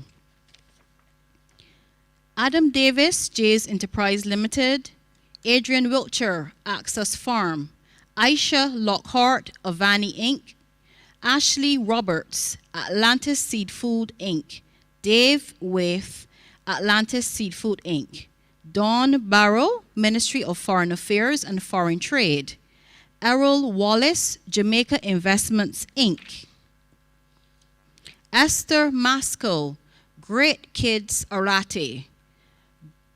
Greg Morris, Classic Visions. Yvonne Joseph, O's Inc. John Bain, Bajan Cakes. Kathy Ann Daisy, Daisy's Shop. Kishmar Hurdle, Rosen LaFlamme, Barbados Limited. Melanie Haynes. Hope Thomas. Nadine Ben. We already had Nadine. And I was omitting the persons that already received, even though they're on the screen. Olivia Harewood, Morgan's Fish House, would have also received. Paulina Valencia, Valencia Limited. Robert Noel, Good Time Snacks Inc. Roy Brown, Inventory Management Solutions. Russell Hunt, Classic Visions. Chanel Ford, DS Ice Cream. Talicia Lewis, Happy Treats. Yvette Worrell, James Enterprise. Let's salute them all with a round of applause.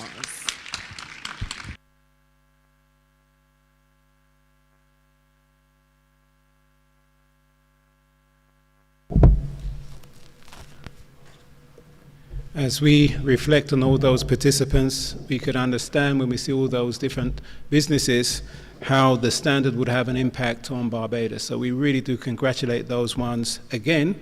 Let's re-emphasize it and congratulate them again for their participation.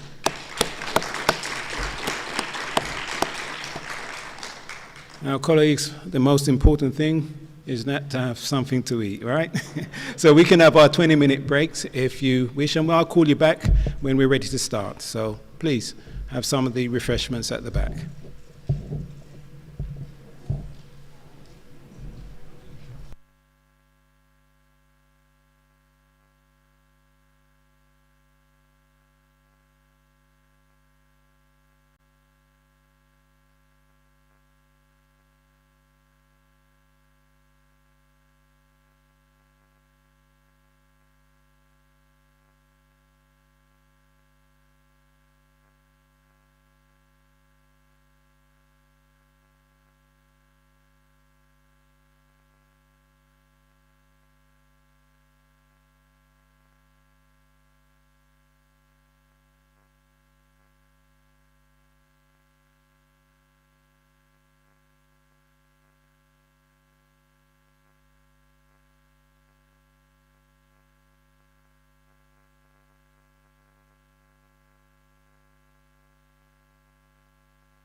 Okay, we're going to recommence now. I know you're probably still trying to digest some of that food, but we're going to move on nonetheless.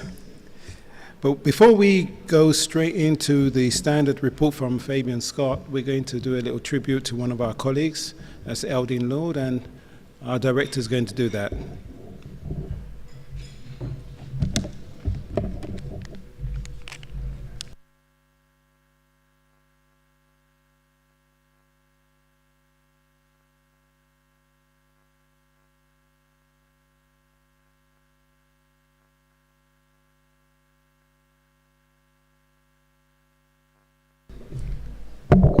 Okay, good morning once more. I know that the disruptions that we had, one of the greatest tragedies is that we couldn't mingle and mix, and we couldn't have these stakeholder discussions that I'm pleased to see, and that's important. You know, we really miss this. We miss the ability to network, and we recognize the importance of such, but feel free to continue at your tables while we start again. Jonathan would have mentioned a tribute, and I have the privilege of speaking to our dear member of staff who, when I came to the institution some 25 years ago, I came there as a chemist and a technical officer working in the lab. And the first person that greeted me at the institution was our dear Eldine Lord. Now, Miss Lord, she has been there for 40 years, I am told. And interesting fact, and many people may not know this, but we actually celebrate the same birthday, the same day, March 31st. Don't know if she was born a little earlier than I was. Mine was late in the night, minutes before midnight. And if I did not come March 31st, you know what that would have meant for me from a Barbadian perspective, being an April Fool's baby. But March 31st. But Eldine, she's been with us for 40 years. Much of her capacity supported the work of the admin department. We have an administrative department. And she retired as supervisor to the secretaries.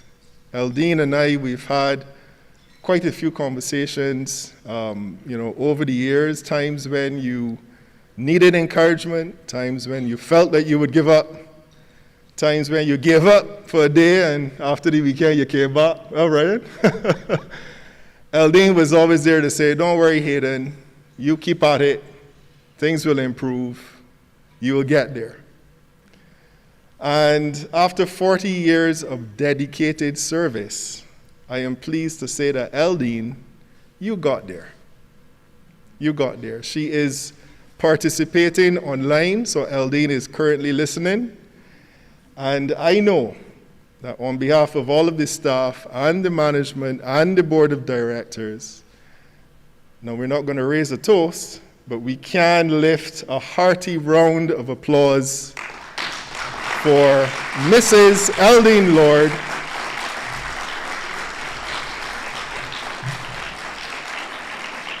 And Eldine, I am only now looking back at the camera and realizing that your smile says it all. Your smile says it all. So Mrs. Lord is loved by all of us, really a cornerstone, for that admin department. Very quiet demeanor. Seldomly rattled. I don't think once in the 25 years have I seen Eldine upset, at least not with me.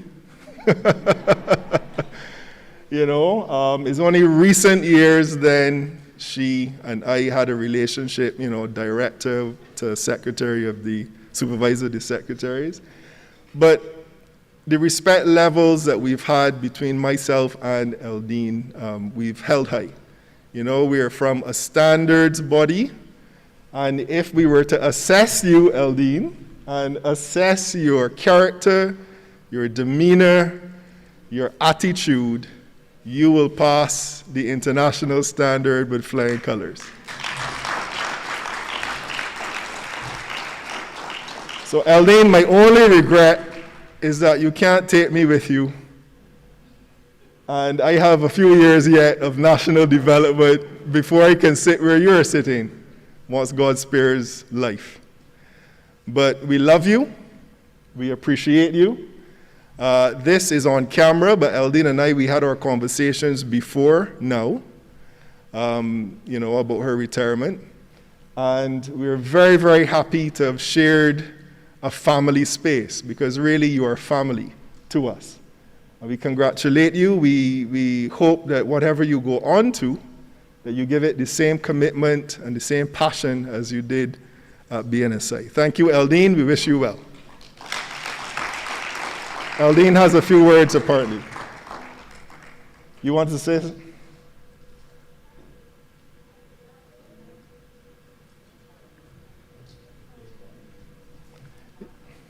Yeah, I'm wondering if, Eldine, sorry to interrupt you. There's a slight volume coming through, but I'm seeing the IT team making an adjustment now, so perhaps you can start again because you were low. Start again, please.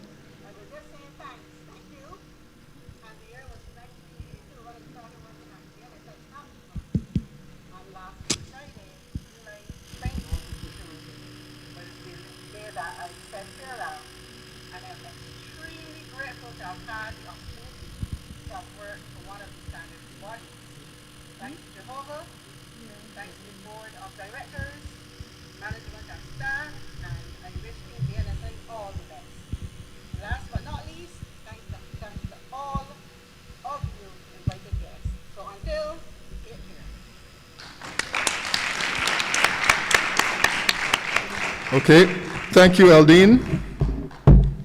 And Eldine will still follow for the rest of the proceedings.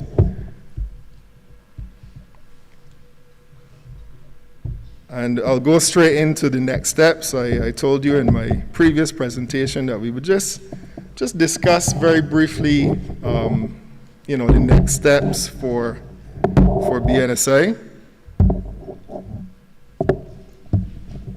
Could you go to the next slide, please? Yes. So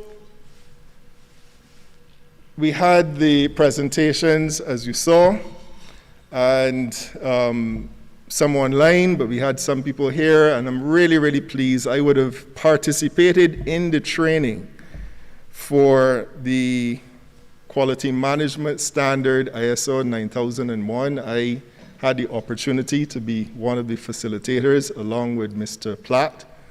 And that's why he made this joke, really, about Hayden's fish fry. We use that as an example. I had the worst fish fry business in Barbados. And it failed on many levels. And those levels were identified by the training participants. But the training that we had for the 164 participants in the ISO, all that says is, look, we've agreed to understand the concepts within the standard. Where now the next steps would be implementing the requirements of the standard into our businesses, into our quality management systems within the sphere of our organizations, okay? So the real work and the real test, the real cream on top is now, where there's a period of time that we will assess, we will allow you to implement, and then we will assess your implementation. By that I mean you will have visits by an impartial BNSI team, and that team of assessors will see what you've implemented in your business using the ISO 9001 as a check document, all right? We spoke about internal audits. So all of you who came on the stage and smiled sweetly with the minister, the challenge now is for you to fully embrace what you've learned, fully implement what you've seen in the standard, especially the shall requirements. Remember, we spoke about shall, and all the areas in the standard that you see the word shall means it's a mandatory requirement for you to implement. We will assess, And I am looking forward to the next stage of development where your business now can have that stamp of approval that your business has successfully implemented an international standard called the ISO 9001. So there's work to be done. We also have the Safe Business participants who have the Safe Business stamp. Next steps for this year, we are returning to those businesses where we reassess. The stamp is valid for a time period, and that's 1 year. And what that means is that after a year, you're assessed again to make sure that you're still keeping with the requirements of this standard, that nothing has changed, and that you haven't dropped your level of scrutiny in your business. This is important. So we're helping you to maintain your stamp, so those Safe Business participants will have that. The energy efficiency, we are going to develop protocols, and we're in that process to also support not just the work being done by the Ministry of Energy, but businesses that are looking to have stamps speaking to energy efficiency. Very important. And of course, the customer service that we are all so passionate about, and we will all love to see the level of customer service high. We are about to roll out as well, similar to what we did with the 9001. We are about to roll out training for the customer service standard, which then will be followed by an assessment stating that you have successfully been awarded the customer service stamp. Okay, next slide, please. The Quality Council. Now, what is this Quality Council? You heard about the National Quality Policy, and coming out of the policy will be the need to establish a group of persons to really drive the quality program in Barbados. The policy is expected to comprise of both public and private institutions, and we're hopeful that after the cabinet process, that we will have a quality council established, really kicking the ball to start to drive the implementation of the national quality infrastructure and drive the implementation of our quality program. So there's a lot to happen, and I see Katrina nodding because she has been very instrumental in assisting us with all of the cabinet papers and so on towards getting to this place where we have in our sights not just a national quality policy, we have in our sights a quality council which will be embedded in the BNSI, really speaking to drive quality across Barbados. Next slide. I touched on this in the previous presentation where COPANT is actively intending to have their General Assembly here in Barbados next April. COPANT, and that's the symbol for COPANT, but through BNSI, in conjunction with the Ministry of Energy and Business, we hopefully will have quite a turnout for the COPANT General Assembly next year. Next slide, please. Now, after I speak and after Fabian gives his presentation, Lynn will come giving you a bit more about the lab. And when I say the lab, that's affectionately the term we use for the BNSI laboratory services. Now, we've done a lot with the lab. Can the lab facilitate all of the testing needs of the country and all of the demand that all of the sectors have at present? Short answer, not yet. So what do we do? What do we do with the gaps? What do we do if there's a demand for testing for which the country has not yet developed the capacity? And that's where our network comes into play. And we have successfully negotiated with the underwriters laboratories, all right, affectionately known as UL, And many of you may recognize this UL stamp. You've heard of UL. You see it on devices, you see it on equipment, you see it on packaging sometimes, the UL stamp. And UL has said to the BNSI, look, all of your gaps, we can facilitate the testing and the verification for you as a country. And that's fantastic. That's fantastic. So what that means now is that there is no testing need, no verification need for which Barbados cannot satisfy the demand from the industry, from the private sector. None. Because we are going to sign the MOU shortly after it's approved by the board, and that's one of the next things to be decided by our board. We've finally drafted it, so it's in final draft, and we will give it sight. And when that is through, we would have a strengthened ability for conformity assessment in its totality. UL is the largest laboratory grouping in the world, all right, the largest in the world. And they've partnered with BNSI, and we're about to sign off on that shortly. Next slide. We will continue our training and our certification. There's a lot happening with Export Barbados.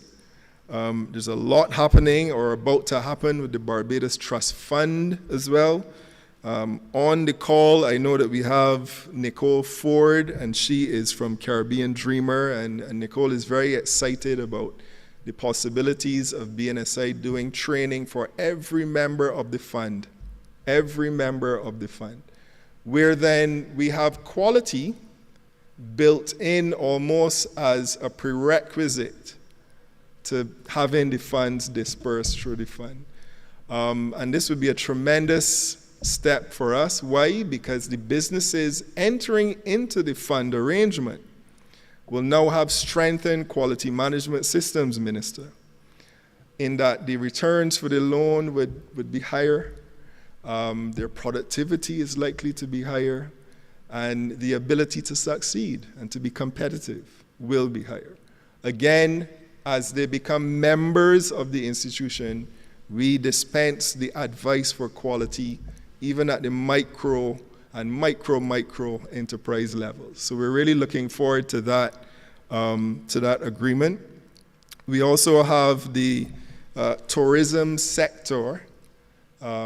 We've started to develop initiatives within the tourism sector. Lynn is nodding her head. She has quite a few standards being developed for tourism, for which we can offer similarly a certification program for the sector. I know the BHTA is represented here at the meeting, and they too, we're hoping to reach mature discussions with them shortly about that certification within tourism. Tourism being, of course, one of our main sectors. So we're really looking forward to the fruits of that stamp to international standards that we will offer the tourism sector. Next slide. Now, the phase 2 of our modernization will be completed this year, this financial year. Phase 1 really looked at strengthening the environmental conditions. There's a lot of physical work that was done. If you look at the lab now, you see that it transformed the face of the laboratory. It really looks like a completely different space. My staff are a lot more comfortable in the laboratory, and that is to a large extent due to that. Now, phase 2, the capacity of the laboratory is the focus there, meaning equipment needs to be procured and commissioned.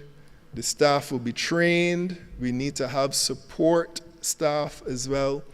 And of course, this is to bring the laboratory not just into a physical space, but an operational space to international standards with the right equipment, offering the right test services to our heavy demands. And at present, the construction sector really occupies the largest part of the demand for the laboratory services.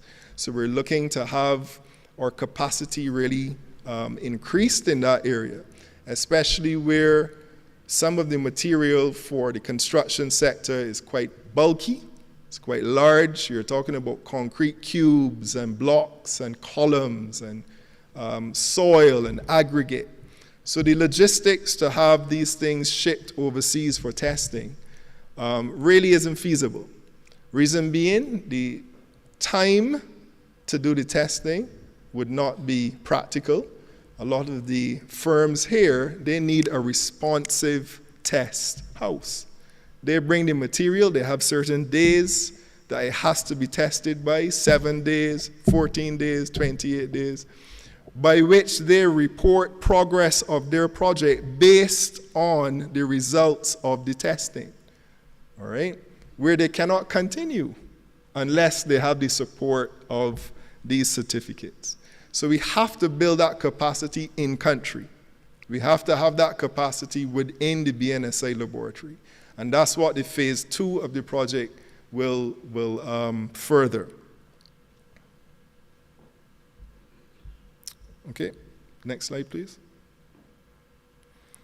Now, a lot of the work towards consumer protection, we're also very focused on. And we don't live in a vacuum. So we're so aware of the high prices that we're experiencing, high prices on food. Now, we were contracted by the Environmental Protection Department, and this is the EPD. And this is on behalf of a ministerial subcommittee responsible for the South Coast treatment plant. And this is to assist with modernized standards for the water reuse bill. All right, so we have a water reuse bill 2022, I believe, Minister. And the BNSI has been approached to really support the bill as far as the standards, which would be referenced as technical regulations to support the bill. We have an inter-laboratory comparison, and I'm sure that Ms. Seeley will speak a little bit more about that. And that's planned where we do testing in the BNSI lab. We will compare the results with Jamaica. We will compare the results with Trinidad and Tobago and other countries to see how they compare, and that's how inter-comparisons work. Again, Ms. Seeley will give you the details as to the particular countries and so on. We've partnered with Guyana, and we're doing a lot of work with the Guyanese Bureau of Standards as well. But why I mentioned the food prices is that we have a project within the BNSI now looking at metrology results for packaged goods and prepackaged goods. What do I mean by that? Many of us consumers, we would purchase stuff from the supermarkets, from the markets, and they're packaged and they're priced according to the weight or according to the volume. So we purchase chicken, packaged nicely, wrapped nicely, and we look at the weight, and there is a price according to the weight. What if, on a consistent basis, those weights are in error? The minister gave the example with the petrol, but let's bring this down to the product level now, on simple commodities. Are we certain that the practices by the weight rooms and the freezer guys and the gentlemen operating the scales in the meat rooms are sound? Are we certain that the weight that is being displayed is the actual weight of the product? And if we're not, what does that mean for the prices that we are paying in 2022 for our commodities? So we have a Department of Commerce and Consumer Affairs, and yes, they're the enforcement agencies, and they're doing a very good job there with their inspections. But what if the practice of displaying the weight has an error? What if the literal process of weighing the devices, the goods, is flawed? And that's where BNSI is engaging at present. It will conclude, the project will conclude in 3 weeks, 3 weeks' time, where hopefully we can give the result of the analysis across the retail sector in Barbados with certain commodities as to what weighing practices we've found. And how do we alleviate any errors? Through training, through intervention when it comes to best practices. We're really looking forward to the results of that. Now, we're in full support of the Construction Gateway Initiative, and you would have heard a lot about that, where internships with BNSI, we have summer internships, and they've been allowed for a 6-week period. And this attachment not only teaches the interns job skills, but it supports that Construction Gateway project, where we're training individuals to have skills to be able to operate in a test facility to support construction. Very, very important. The gentlemen on that table who are actively working on testing need support. We need to build in country the capacity for more, for young people, young technicians, to have the ability to do testing for conformity for the construction sector and material in the construction sector. Okay, so we would have, spoken quite a bit, and there's a lot more happening with BNSI. I gave you some of the key activities. Now, these activities that we revealed to you are really to drive our national quality infrastructure, but there's still a lot of work to be done. Huh? There's still a lot of work to be done. I am told that it is closer to 10,000 businesses, Minister, maybe than 9,000 registered businesses. And the real intention of the BNSI is to have each and every one of those businesses engage at some level with the institution. We have membership, which gives you access to all of what you would have heard and all that we do for a year. That's the membership period. And every year you renew. But we would like to have the opportunity to support your businesses as far as being more competitive, to support your businesses as far as implementing the right standards for you. So the plea, my plea, is to join the institution as a focus member if you have a business, large or small. It could be a charity, a non-profit organization, one that seeks profit, it does not matter. You need to have quality built in if you are going to succeed. So I really thank the team here as I'm about to close, especially the team. I had to chase 3 individuals, 7 o'clock last night, still at the BNSI, trying to make sure that everything went smooth today. And that's the level of dedication that I have seen and I have had from the staff of the BNSI, and I really want to give all of you a round of applause for your dedication. Of course, after you've heard our minister speak, there is no doubt in my mind that we have the full support of our minister, of our ministry, of our PS. And I thank you too, sir, for leading from the front in this venture. I thank you for agreeing to pull the institution a lot further along the road of quality development that it is now, and position it really where it ought to be in the sphere of being a reputable international agency. So I thank you, Minister, for your support. Of course, our chairman and the entire board of directors, some of you are here at present. I thank you for your stewardship and your guidance and the new strategic direction that the institution has. We're very grateful. All of our members and partners in supporting us through the process. That's my heartfelt thank you. To to the media, of course, for capturing our successes. There is, if a tree falls and no one hears it, has a tree fallen. And the media has done a really good job in promoting the work of the institution, and I applaud you and I thank you. And of course, to the lovely LESC facilitators and organizers making this visibility conference quite a success in my view. And I really thank you for making it a comfortable space for us to do our seminar.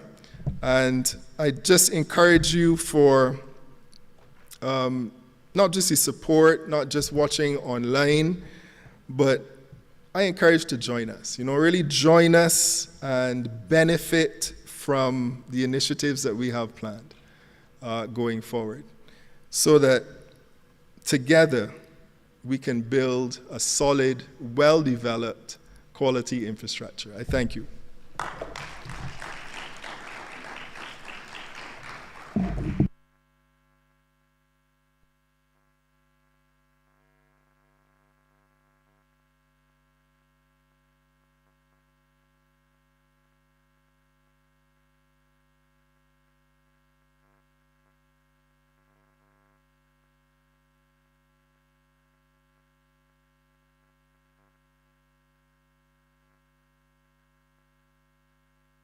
Can you hear me? That's better. Been doing a lot of cleaning lately. My wife will be proud. All right, so we're going to go straight in and invite Fabian Scott, who's going to give the standard report, and then followed by, if you look in your agenda, we'll be followed by Renata Seeley with regards to the lab as well. So please, Mr. Scott.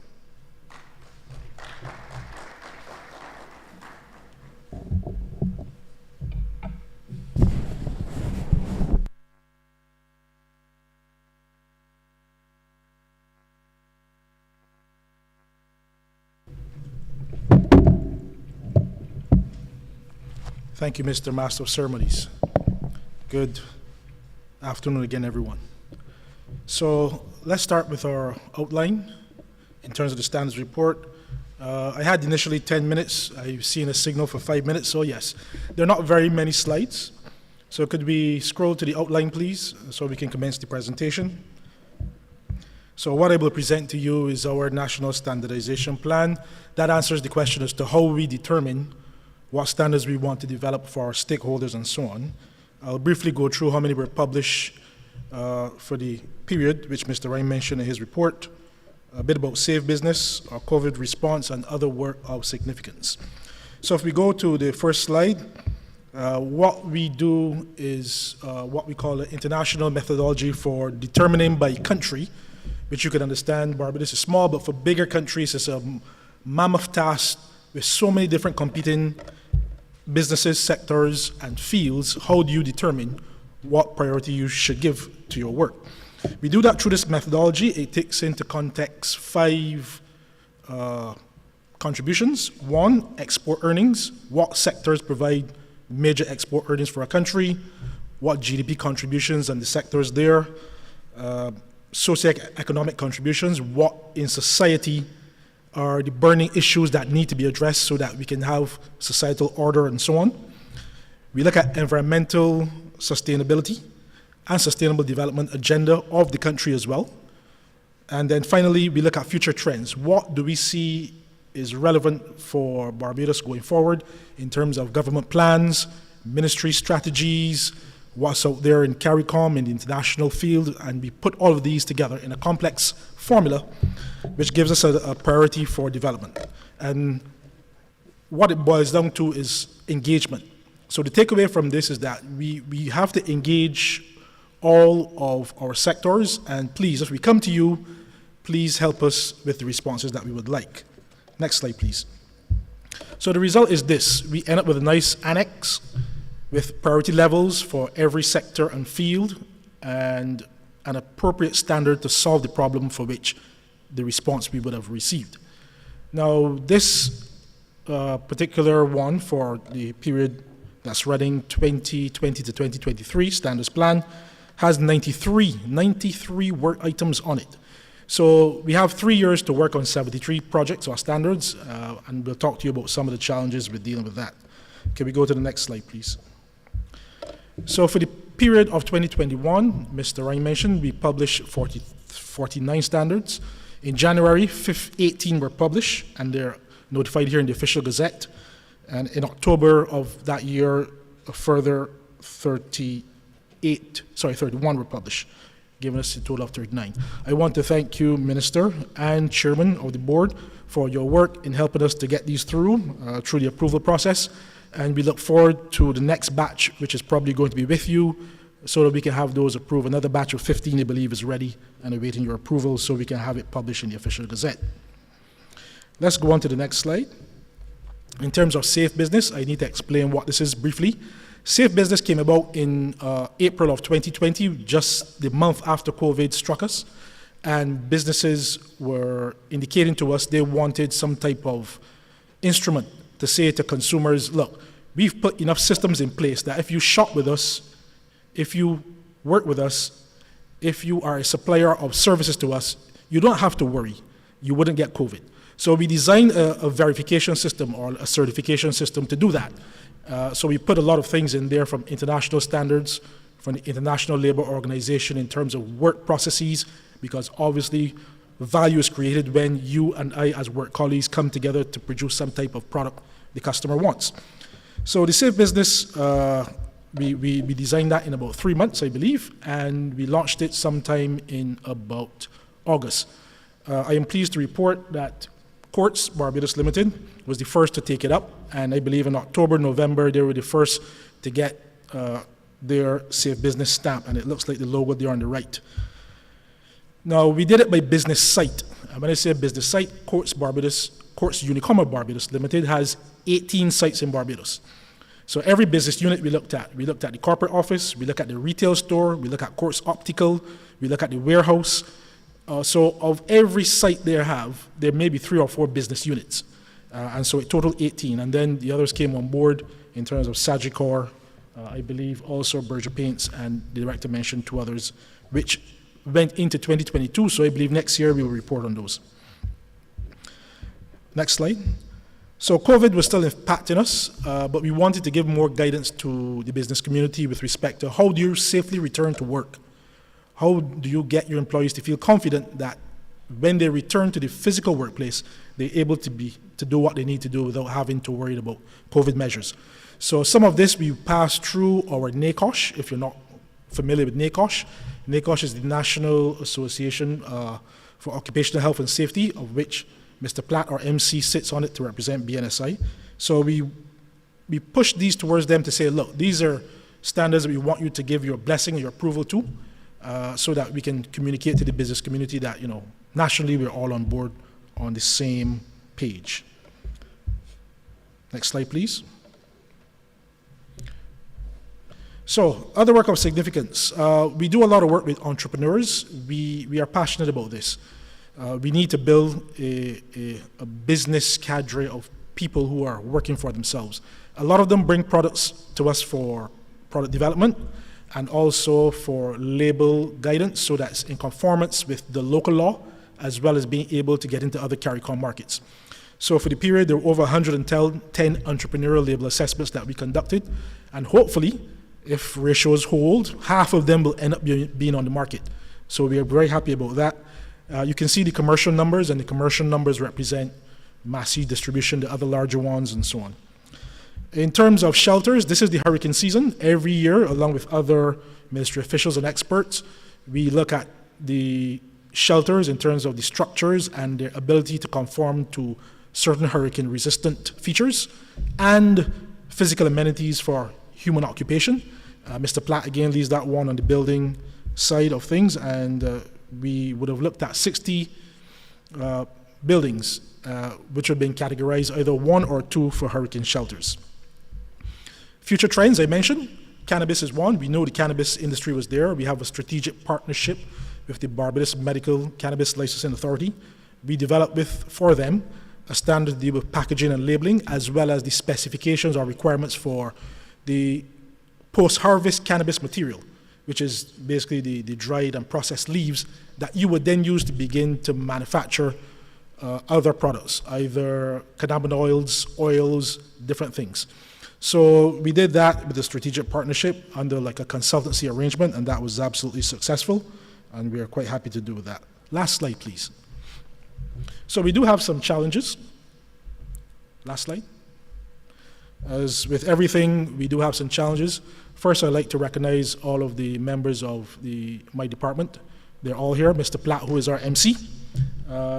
He does quite a bit of work. I think he's overwhelmed by now. So I want to give him our laboratory project modernization project coordinator, Ms. Lynn Seeley. She will come up.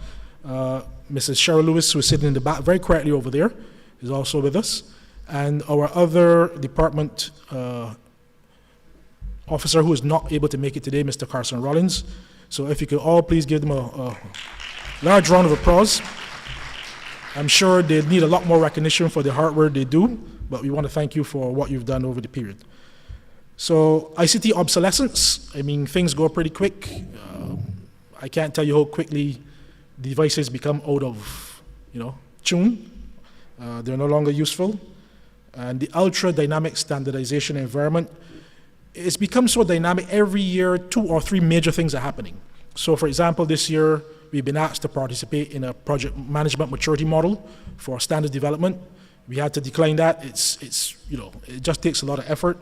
Now they're also looking at key skills and attitudes for standard development officers to modernize that. Again, we may not be able to participate. So every year we're learning and doing new things. We're pretty much a learning organization. So that would be our standards report. I want to thank you for your time and attention, and I will hand back over to the Master of Ceremonies. Thank you.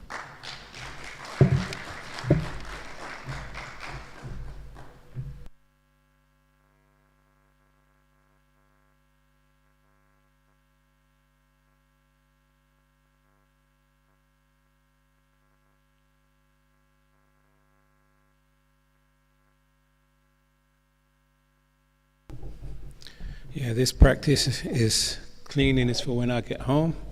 I'm going to be really proficient. Thank you so much, Hayden, for recognizing that the staff are really busy.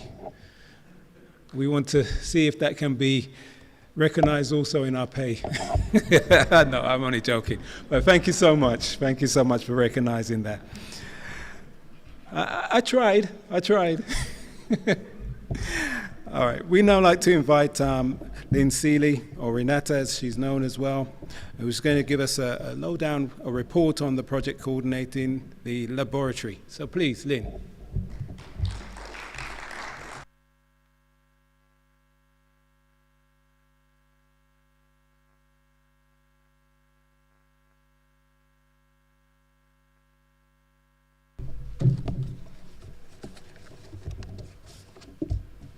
Thank you so much, Mr. MC, Jonathan. First of all, let me thank you all for staying with us. It is now afternoon, so good afternoon, everyone. I have a very brief report for you today, brief but exciting, about all of the work that we have been doing in the laboratory over the past year or so. May I have the next slide, please? So at the BNSI, we are all about standards, and you can see from the mission of the BNSI, it is to facilitate through standardization and its related activities a well-developed national quality infrastructure and promote the international competitiveness of Barbadian stakeholders in all sectors of the economy.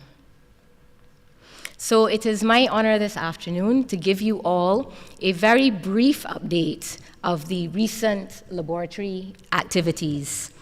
Now, you can see behind me this wonderful photo of the official launch of the BNSI newly renovated and modernized Soils and Materials Laboratory.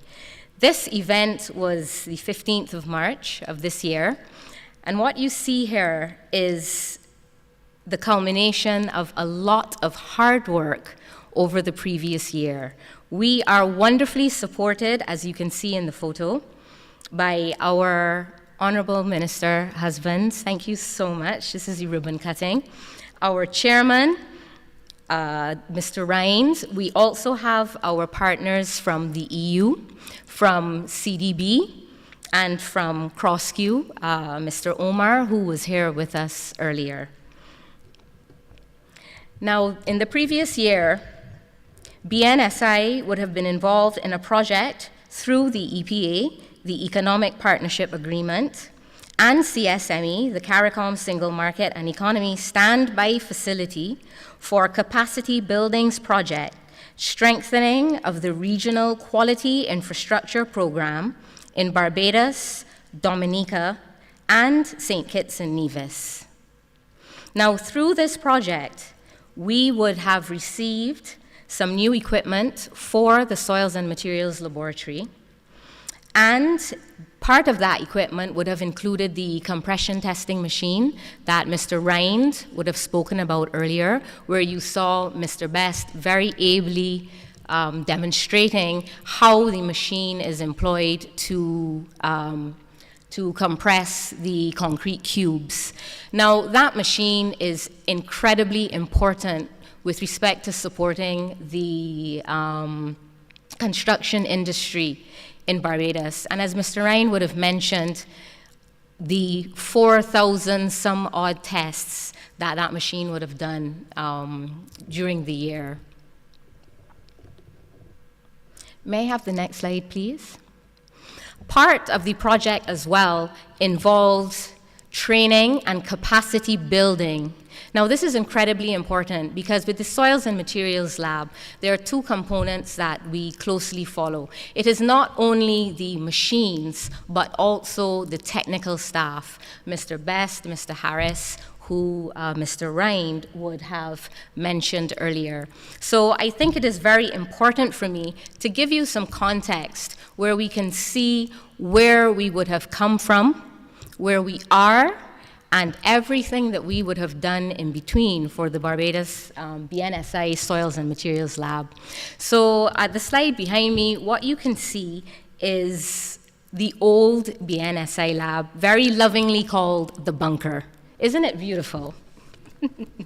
Next slide, please. So the inside of the lab would have been very dated. I think Mr. Ryan would have mentioned to you that it had been around since 1973. I'm going to say that's before my time.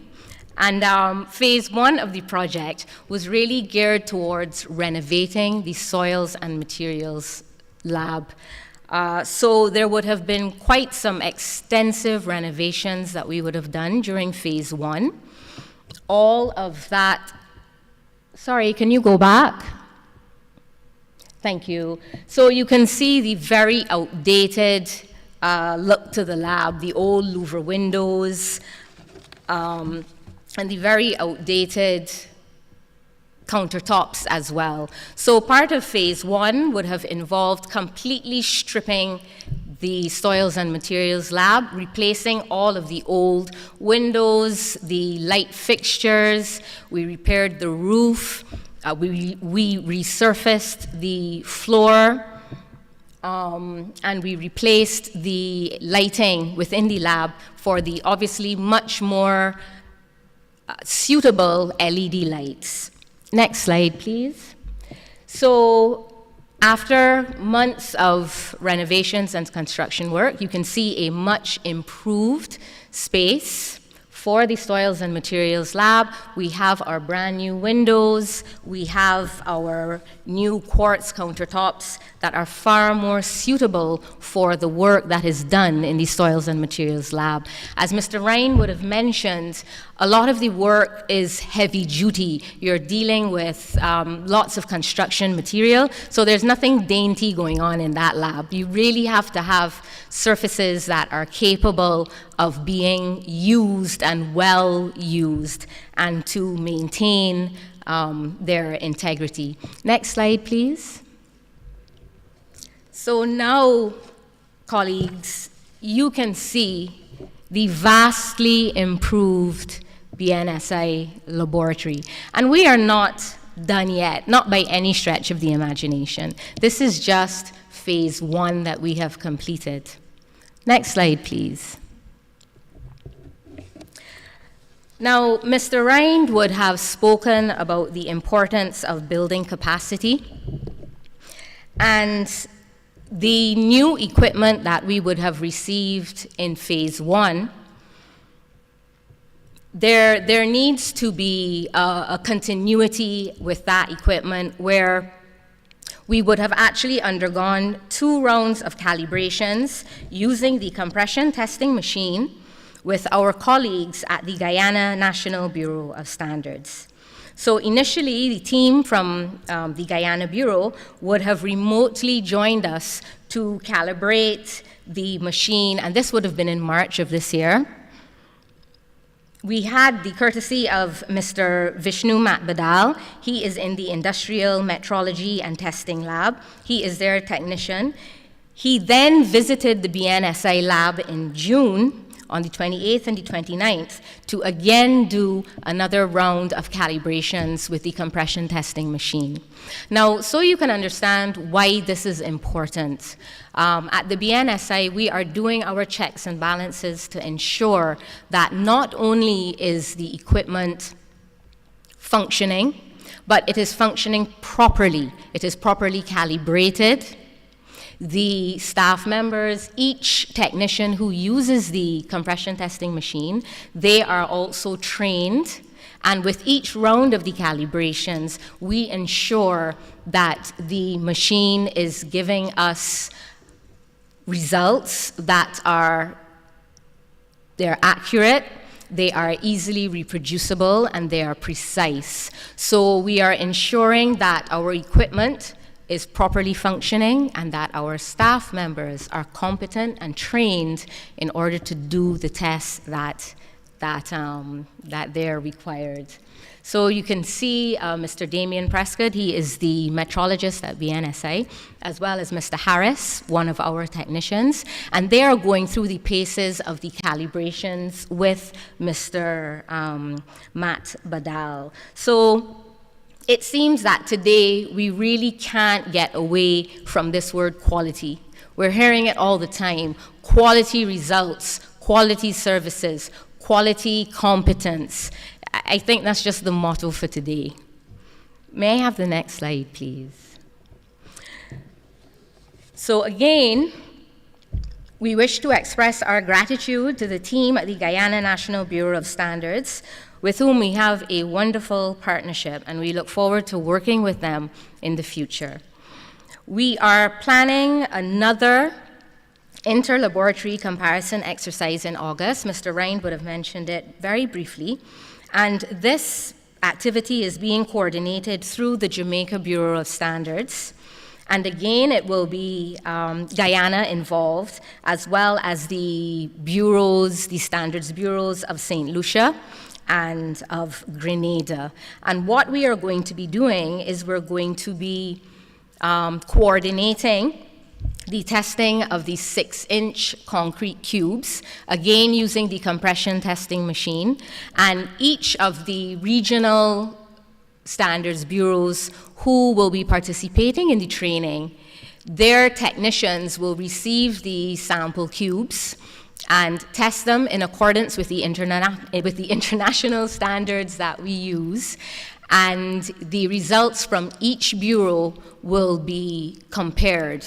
And then we will receive a report of how we have compared versus our peers. So this is a peer review process. And again, it goes towards us doing our checks and balances to ensure that our machines are working well and that our staff members are competent. Because we bear in mind that the compression testing machine, it services the entire construction industry in Barbados, as well as we use our equipment, the load cell from the compression testing machine, that is also used to calibrate machines for the private construction companies who have compression testing machines. So we are therefore assisting the industry in that way as well. So you really want to make sure that the equipment is functioning correctly and within the specifications of the international standards. May I have the next slide, please? So now we move on to phase 2, because as we mentioned, we are not stopping there. We have a lot more to do. So what we have done already in phase 2 is we received a second shipment of equipment at the end of June to the BNSI laboratory. Again, this equipment is mostly for the Soils and Materials Lab, but it's very exciting for us at BNSI because it's going to allow us to expand our scope of tests that we can offer to the industry. May I have the next slide, please? So some of the larger items that we would have received in the shipment, we have a soil compactor, which is used for compacting materials such as marl and sand. And this is used to determine the compaction density. So we're basically seeing how much material can be squeezed into a certain area, and then we are able to determine the ability of this material to withstand pressure. So the pressure of a load that is being placed above the compacted material. We also would have received a sieve shaker, again for the dimensions of materials like soils, an oven, and several other pieces of smaller equipment. We would have received about 28 pieces, to be honest. It's a lot of new stuff, and we're all very excited.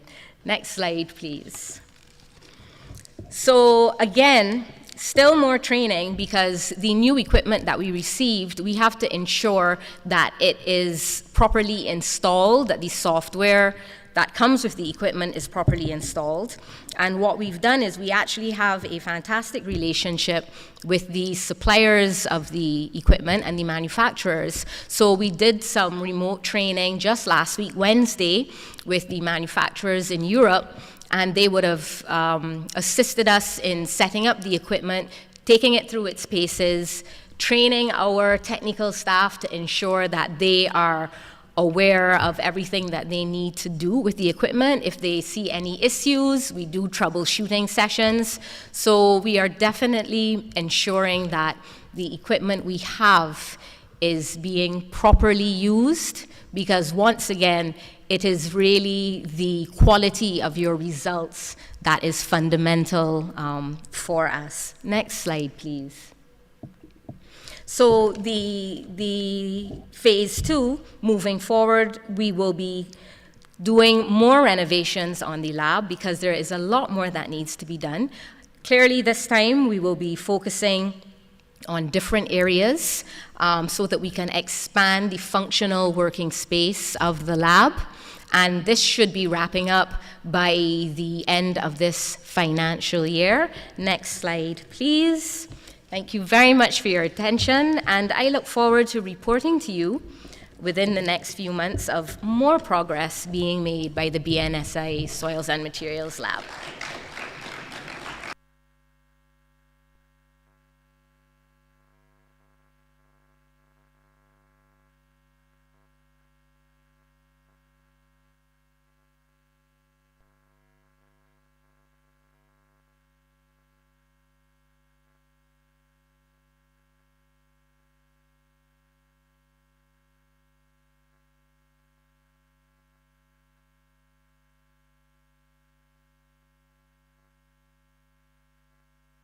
Really like to thank you all for paying such keen attention. We're coming near to the close. So again, we know traditionally we've gone over time, but hopefully you saw the benefit of doing so. So we thank you once more for that. You know, BNSI has been very transparent in many of the things that it does. And as you can hear from the many speakers, we really want to put it out there as to what BNSI has been doing, and we have been busy. So right now, we just want to hear some testimonies from some of the participants with regards to the course they went on. And the first one is Arlette Knight-Odell. And she's going to express herself most honestly about BNSI, okay, and the training.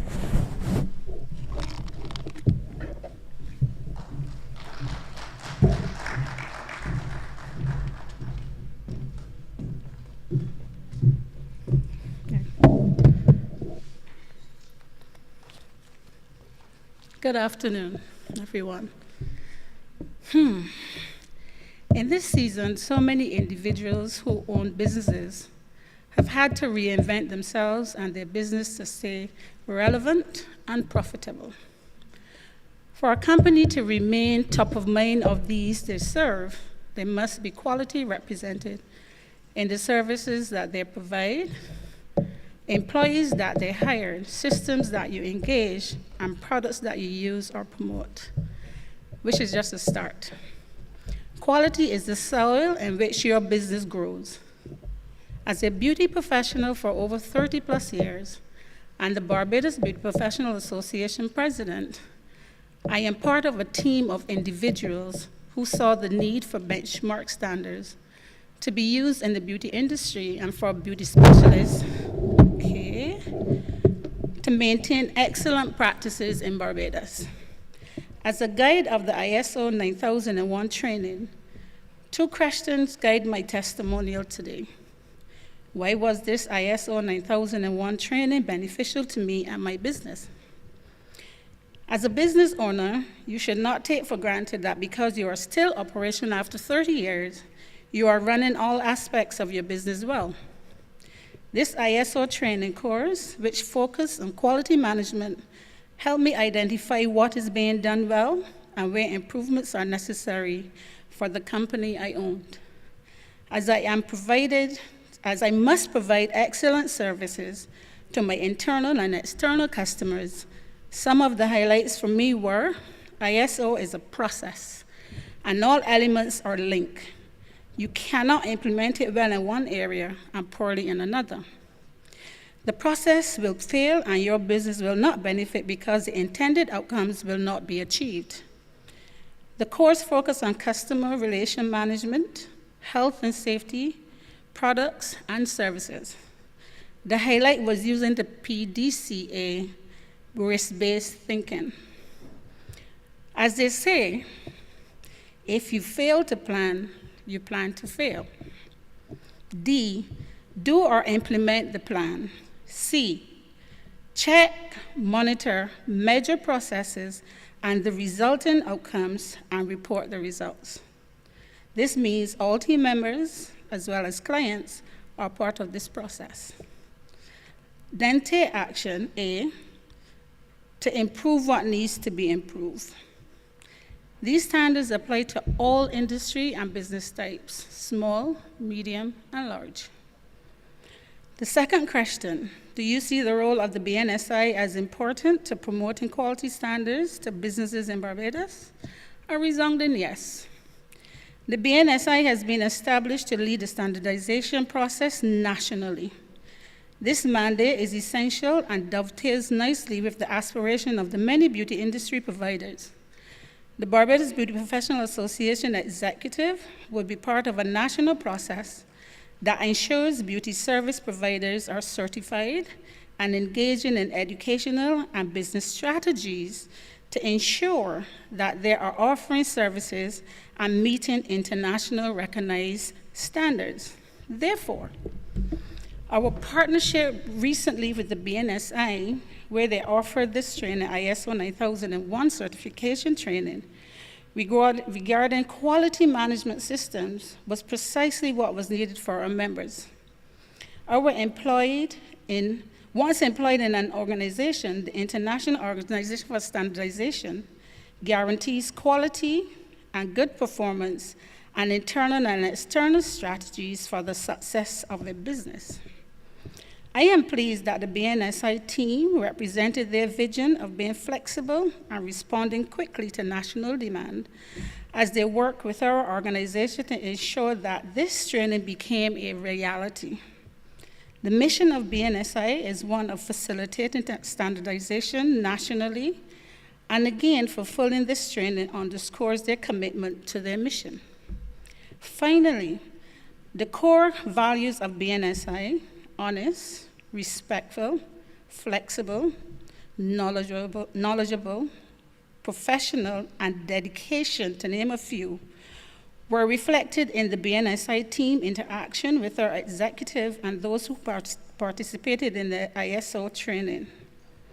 I benefited personally and professionally from this training. I look forward to future collaborations with the team of BNSI. And I must say, this is the last thing, I must say, there's a saying that when the student is ready, the teacher will appear. And I believe that this is the time. Thank you.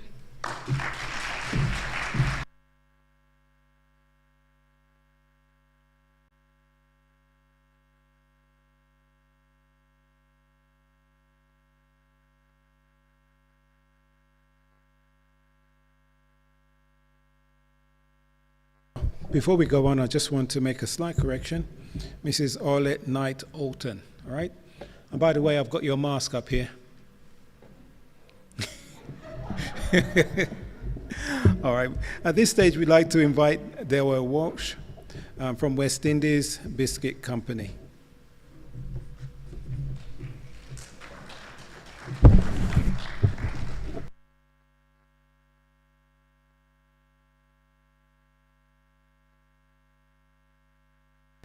Yeah, everybody telling me I got 2 minutes. Thank you. A very pleasant good afternoon to you all. All protocols have been established, and my time has been significantly reduced. I'll proceed to matters that I need to deal with. It is certainly a pleasure for me to be representing the class of 2022 in this, our graduation ceremony, as I call it. I wondered, among the 164 persons participating, why they selected me to give a testimonial. And my wife explained to me that I must have been the valedictorian. Well, the marks have not been published yet, but I'm sure I got full marks in all my endeavor.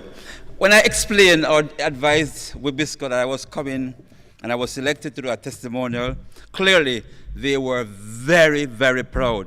As a matter of fact, I was given the day off to come to this function today because of that. But understanding the importance of production, I turned up to work this morning. I was at our senior management meeting, and my managing director released me, and he made an announcement to the management team that Delroy has a national duty to perform. And as such, you should look for him on the 7 o'clock news tonight. Now, I know the time is far spent, and my colleague down the bottom said, based on how we're going, it seems like we're going to go live to the 7 o'clock news tonight. But I'm really thankful. The course has been really an eye-opening one for us. We at Wabisco, we have been certified under a food safety protocol, and a quality protocol also, but this course of study really does enhance quality in a very profound way. We selected a wide cross-section of persons to attend this program, and I remember after the first session we were on the floor and we were doing an exercise on the floor with a group of persons who were incidentally a part of the program. And to my amazement and my joy, the persons on the floor were actively applying the knowledge that came from the program. And that was just phenomenal. That was just phenomenal. And it just shows us the importance of engaging people, even at the grassroots level in your organization. Because I remember one of our mixer was saying, the element of quality in all aspects of the process require us to check this. And he was articulating so clearly, and we were guided accordingly. There was another instance where we had to come and check the process at a very awkward time during the production process at night. But we were reminded that the quality is so important that you cannot assume.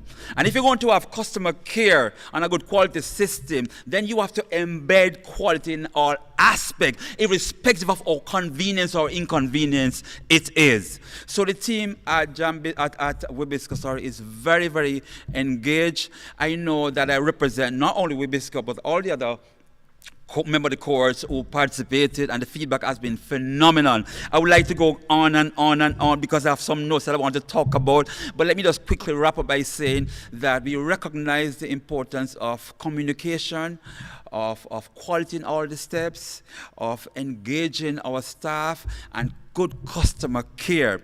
And we want to stay far from Hayden's Fish Fry, and we want to embrace quality at all levels in Jonathan's Mocha and all them sort of things. Ladies and gentlemen, I could go on and on and on, but I know I only have 2 minutes and I only finished my first minute. But let me wish you and wish BNSI success in all their endeavors. I can say that we will look back years to come on this day and see it as a groundbreaking event that has tremendous impact, not only on Barbados or the Caribbean, but on the world at large. And for that, we are so proud to be a part of this. And I commend the BNSI. I commend you all. And thank you very much. I'll see you on the news at 7. God bless you all.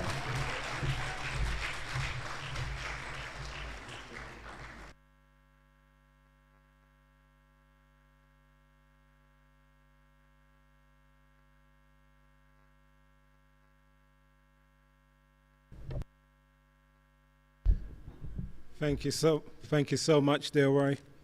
I think you're going to have to be one of our trainers. Most definitely. You've got some enthusiasm there that we can capture. Thank you so much for your expressions there. We invite Edward Pilgrim from Barbados Fire Service.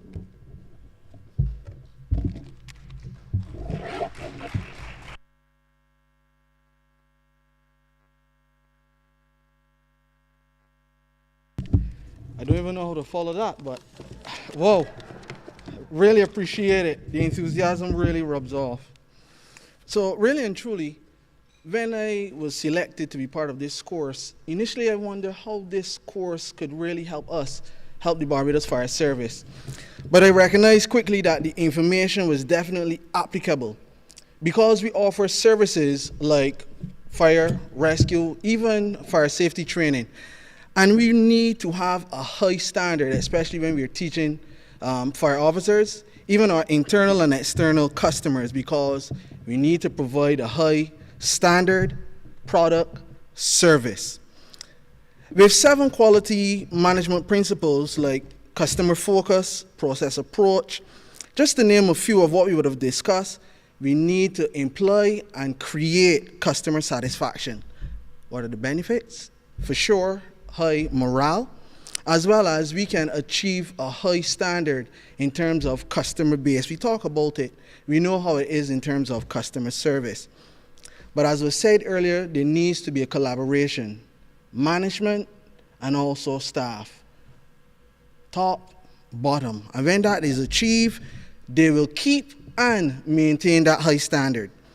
Our department, we have SOPs, standard operating procedures, and all of those help us in the fire service to keep that standard. But of course, we know that we need to review and check our balances to make sure that our customers are achieving our outputs. And really and truly, when certification is in view, it will mesh with our vision. 1, to be recognized locally, regionally, internationally as a high professional fire service. I really want to thank BNSI for what they are doing in terms of promoting and keeping those high standards in Barbados. When the staff feels valued, we can see commitment. We can see consumer satisfaction, followed by what? A greater spend, meaning that our economy will definitely grow. But what about the future? Can we target those young ones, those school leavers, so that that information that is provided now, that it can help them to transition into the workforce, those desired behaviors? So I know the time is short, but who benefits?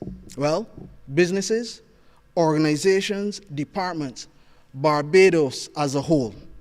So my parting words for BNSI, continue to do what you're doing, promoting a high standard in Barbados. Who really benefits? All of us. Why? Because workers are customers.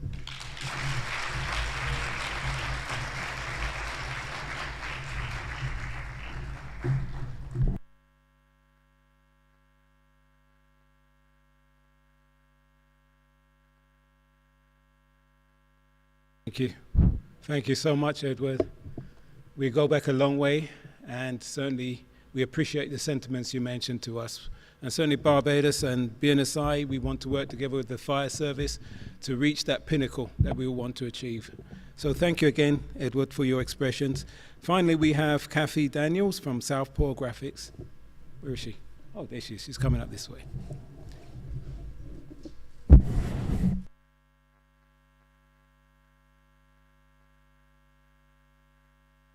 Afternoon, everyone.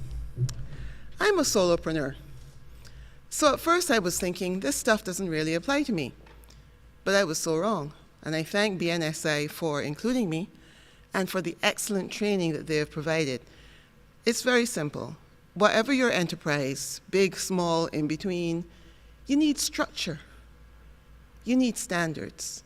You need process. You know the nice flow charts that we saw? That's wonderful, because now I am documenting everything that I do so that when I decide to cut loose, or, I don't know, Richard Branson decides to buy me out in my dreams, the point is there will be a manual. There will be a process. There will be documented processes explaining to people how to do A and B and C. That there will be standard greetings when you answer the phone. There will not be somebody slumped over at the cash register at a certain coffee house, which I will not name, going, how can I help you today? I've been blessed to live in 4 different countries and visited several more. And when I ran a print shop in Bermuda, oh boy, yeah. Customers are fun, aren't they? When I got in a bad mood, or I saw one of my staff getting in a bad mood, I would say, take a break. Go in the ladies' room, take a walk around the block, something.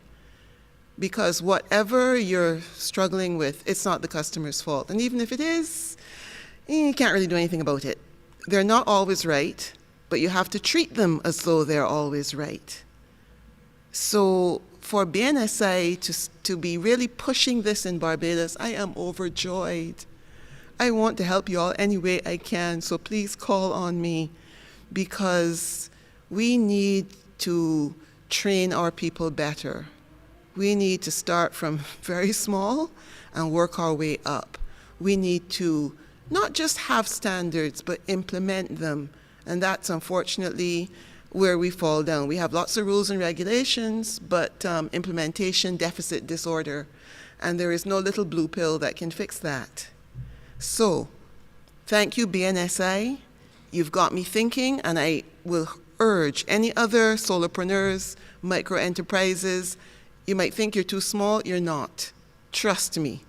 Talk to BNSI. Get involved. You will not regret it. Thank you.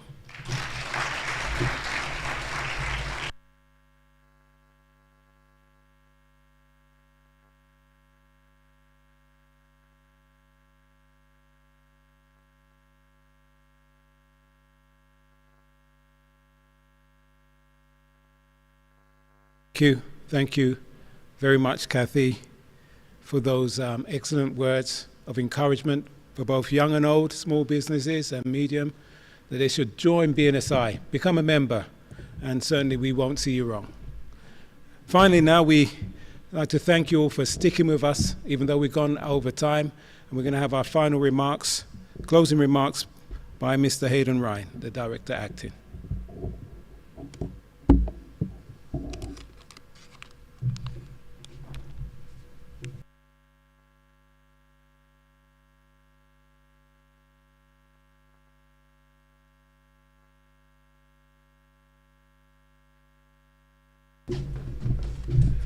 As I stepped to the mic, Johnson said 2 minutes. I'm going to be less than that. I think all that was to be said has been. I think we're all appreciative that quality is essential and indeed a must, like our title. Thank you all for coming. I won't add or subtract. I think the testimonies have said them all. I am really touched and heartened. I know that Jonathan would be as well as the facilitator. I know all the staff of BNSI. Listening to the impact that you've had on the general public, on businesses large and small. Certainly, I know that you're as encouraged as I am. So thank you for your support, and I encourage you all to participate with us and continue through. and I won't add anything else. Thank you very much for your attendance, and God bless. Have a wonderful day.